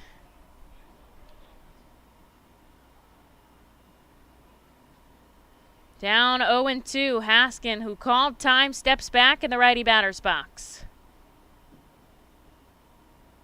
Glove set at the chest for Gomez. He kicks and fires. Checked his swing. Did he go? No.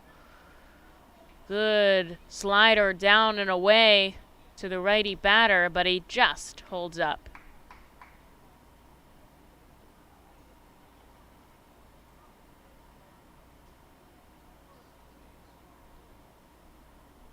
Runner on second.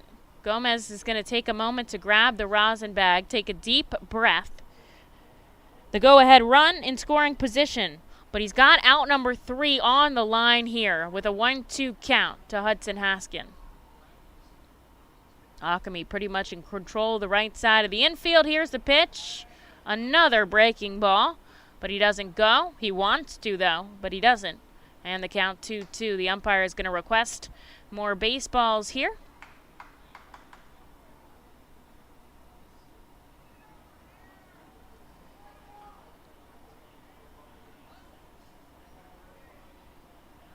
So we'll go again. Gomez brings his glove over his head. Now he sets up at the chest. 2-2. Did he go? No. The crowd thought that was a called strike 3 anyways. Now they're not happy with the umpire. Nobody's happy with Ray Valero tonight. Anyways, looking for strike number 3 here. He's down 0-2. Haskin worked his way back to a full count. Gomez does have spots, but I don't think he wants to see Gunnar Henderson. This is popped up. Conley rips his mask off, so does Akami, and he makes the catch falling into the dugout suite, and they're going to say he held on to it, and that'll do it. Gomez gets out of the inning with a good catch by Akami in foul territory, and the score is still tied at 3. Reading walked it off on Friday. They walked it off this morning with Logan Ohapi's solo home run. Can they do it for a 3rd time in a row here and end this game? Bottom of the 7th coming up in just a minute. The Fightin' Phils know who to call for trash and recycling services. A proven winner, JP Mascaro & Sons. The industry leader for over 50 years. Trust the familiar Mascaro Blue Elephant to provide dependable, quality service for your home or business. That's JP Mascaro & Sons, one of the top companies in its industry. Trash and recycling services for home, business, and industry. We are hiring and have open positions in Berks County. Check our website for open positions at jpmascaro.com or call 1-888-MASCARO. JP Mascaro & Sons, ready to serve you. Burke's Packing is a family-owned and operated meat processor located here in Reading, specializing in hot dogs, ham, specialty meats, and more. Burke's Packing provides America's classic ballpark with quality products, including the highly acclaimed flat-top grilled hot dog. Join us for Burke's Packing Sunday Family Fun Days at Sunday home games all season long at FirstEnergy Stadium. Lidl is a normal grocery store with aisles and shelves and high-quality groceries, but only Lidl has really low prices. Like so low they're too good to be true. But true. Lidl, suspiciously low-priced groceries.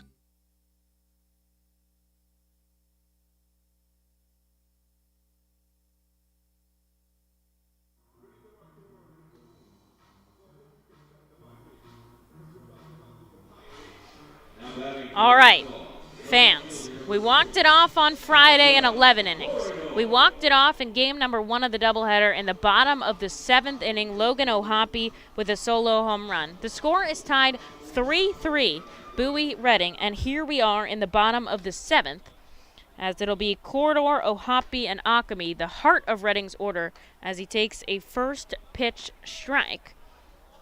Corridor bunted for a base hit. He's also got another one with a run scored. The Baysox will hold with Nolan Hoffman, who's got that kind of submarine delivery.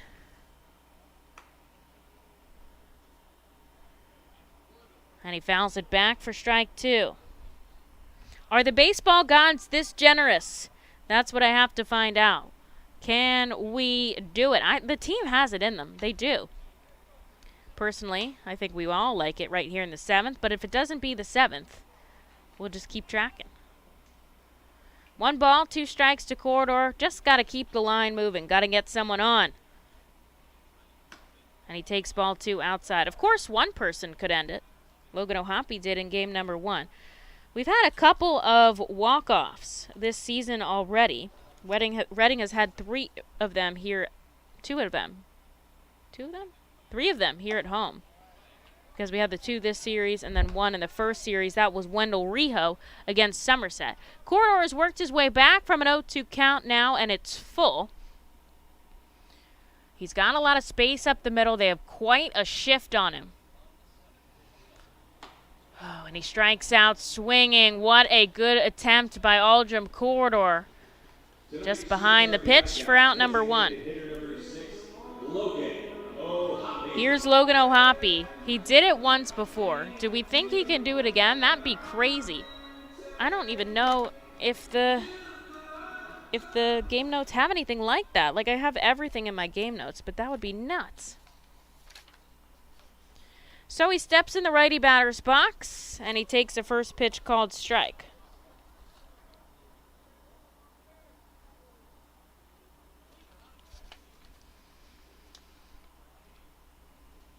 O'Hoppe in the righty batter's box. Hoffman, a very slow release, comes inside. He gets tied up, and he fouls it back.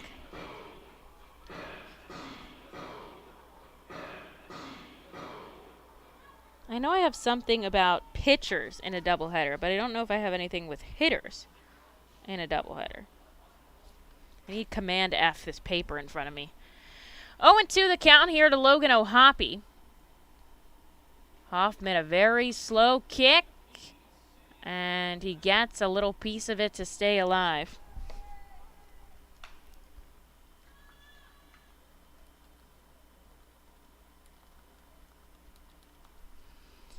So he'll step back in the box. The shortstop, Westberg, is pretty close to third base. The 0-2 fouled back again. We'll go another time.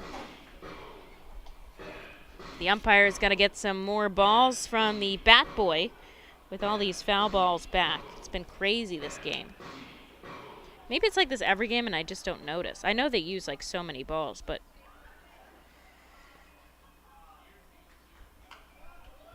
O'Hoppe, another foul ball back. We'll go again.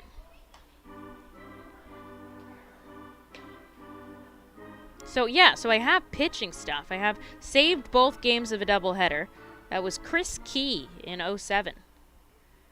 And then I have pitched 2 complete games in a doubleheader, but that's not hitting stuff. Here's the 0-2. Slow ground ball, and it gets in on the right side. They had the shift, and O'Hoppe pulls it the opposite way. And Reading gets the go-ahead run on first base. Here's Josh Akami. He's had 2 home runs in this series already. Certainly a guy that can swing the bat for average and for power.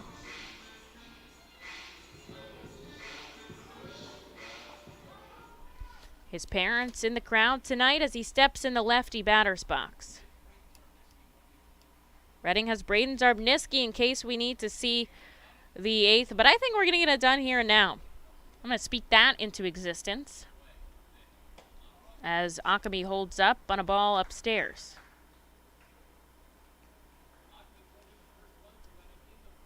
Akami drove in Reading's first run in the first inning of this game that got them started. Now he'll come up in a big moment. Runner on first, just 1 out. He takes another ball outside.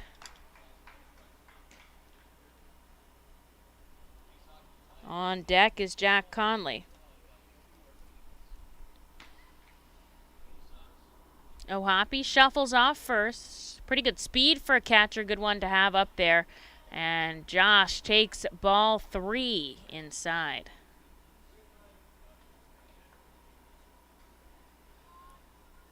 Hoffman versus lefties. They have a .333 average. Good news for Josh, though he hasn't seen a pitch in the zone. There he takes. And it's 3-1. Don't really swing on a 3-0, so that makes sense. Hold off, see what you get.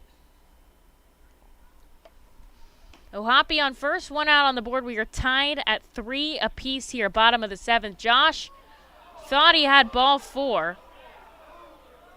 And Blue said, nope, strike 2. That was pretty down and away.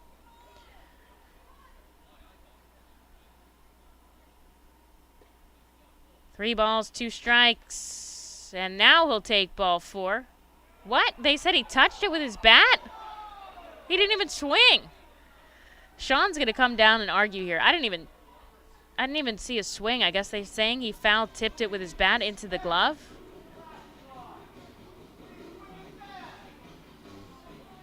Now the first base umpire is going to come down as well. Maybe he's strolling. He's the crew chief. That's Snover at first. Ray Valero behind the plate. And honestly, this has been from both sides today on Valero. I didn't even see Akami swing as he's pushing. Snover is now arguing with Akami here. He's pushing him back. And Sean is getting heated. He's already been thrown out once this season. And Ock's going to head back into the dugout. Doesn't want to get himself in trouble here. And Sean is giving it to Valero right now. I don't even understand. He didn't even swing. And he's out.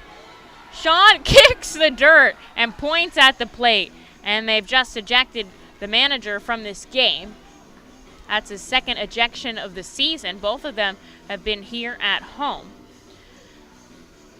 I'm honestly not sure at what he saw. Now he can say whatever he wants because he's been ejected. And I love the way Sean goes to bat for his team. But I'm not positive what he called there, and the crowd loves it. The crowd loves that he went to bat for his guy. And I love that too. That's a good manager there. So somebody's going to have to take over for Sean. That'll be Tyler Henson, the hitting coach, and poor Jack Conley. Now this falls on his shoulders. I mean, we could go to extras. It's tied. There's a go-ahead run on third, and Sean is still arguing with the manager. They've got to wait for Henson to come down to third as well, and he'll have to get out. And there he goes back to the dugout. You have to leave the field. Now he'll go into the clubhouse, and unfortunately for me, he'll be listening to me, which is, I don't know why, but that's like, I don't know, he's like the be-all, end-all. I have to do a good job. Anyways, Henson out on third, coaching now. Logan Ohapi's over at first base. He represents the go-ahead run here for Jack Conley. There are 2 outs here in the bottom of the 7th as Conley takes the first pitch below the knees. Strike 1.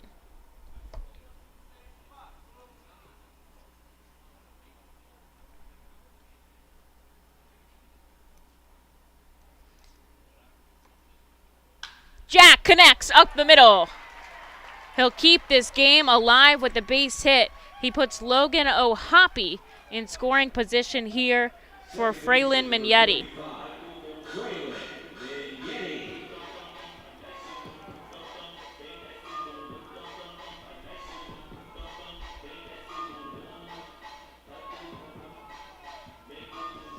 So Jack Conley keeps the line moving, and now it's on Fraylin Mignetti with 2 on and 2 out. Mignetti has had an RBI single in today's game so far. A big moment here for Mignetti, trying to prove himself. His first time in Double-A, joining us from Clearwater. And there's a called strike outside. Henson over at third. Gets the sign.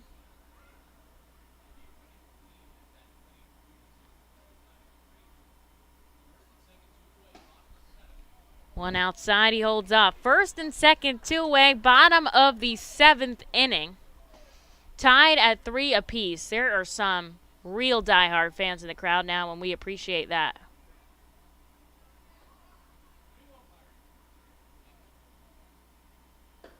That one's in the dirt. Mignetti holds off.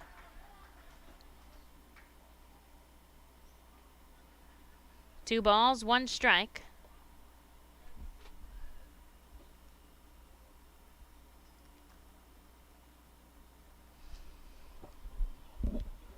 Ohapi in scoring position. Mignetti fouls it back. And Reading down to their final strike here before we see you-know-what. No thanks. Let's do it now. Mignetti keeps 1 foot in the righty batter's box as he settles in. The righty Hoffman comes set at the waist. It's Ohapi on second, Conley on first. 2 outs on the board, bottom 7. Punches it foul, and we'll go again. Mignetti's working here. Already had that RBI single in the 5th. And had another single and a walk in the first game of the doubleheader. So he is working here for the Fightins. As the infield steps back, the outfield does as well. 2 on, 2 out. As Mignetti calls time, he takes his left foot back. He still keeps his right one. Wedged in there, an open stance here. The 2-2, he drops into right center field. A diving catch, no! And Fraylin Mignetti walks it off. Reading, 3 in a row walk-off as they mob him at second base. Coming home to score, Logan Ohapi. And a good diving effort from Haskin, but he just put that in the right place. I can't believe it. 3 straight walk-offs for the Fightin' Phils Friday in the 11th. Game number 1 in the bottom of the 7th. And now Fraylin Mignetti here in game number 2, bottom of the 7th. I mean, this is incredible.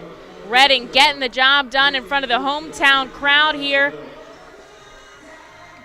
They take the series 5-1 over the Bowie Baysox before they hit the road against the Somerset Patriots. Reading walks it off for another time as Fraylin Mignetti's RBI drives in Logan Ohapi, and they take him 4-3. They take the series 5-1. Fans, Emily Messina on the air. Thank you so much for listening.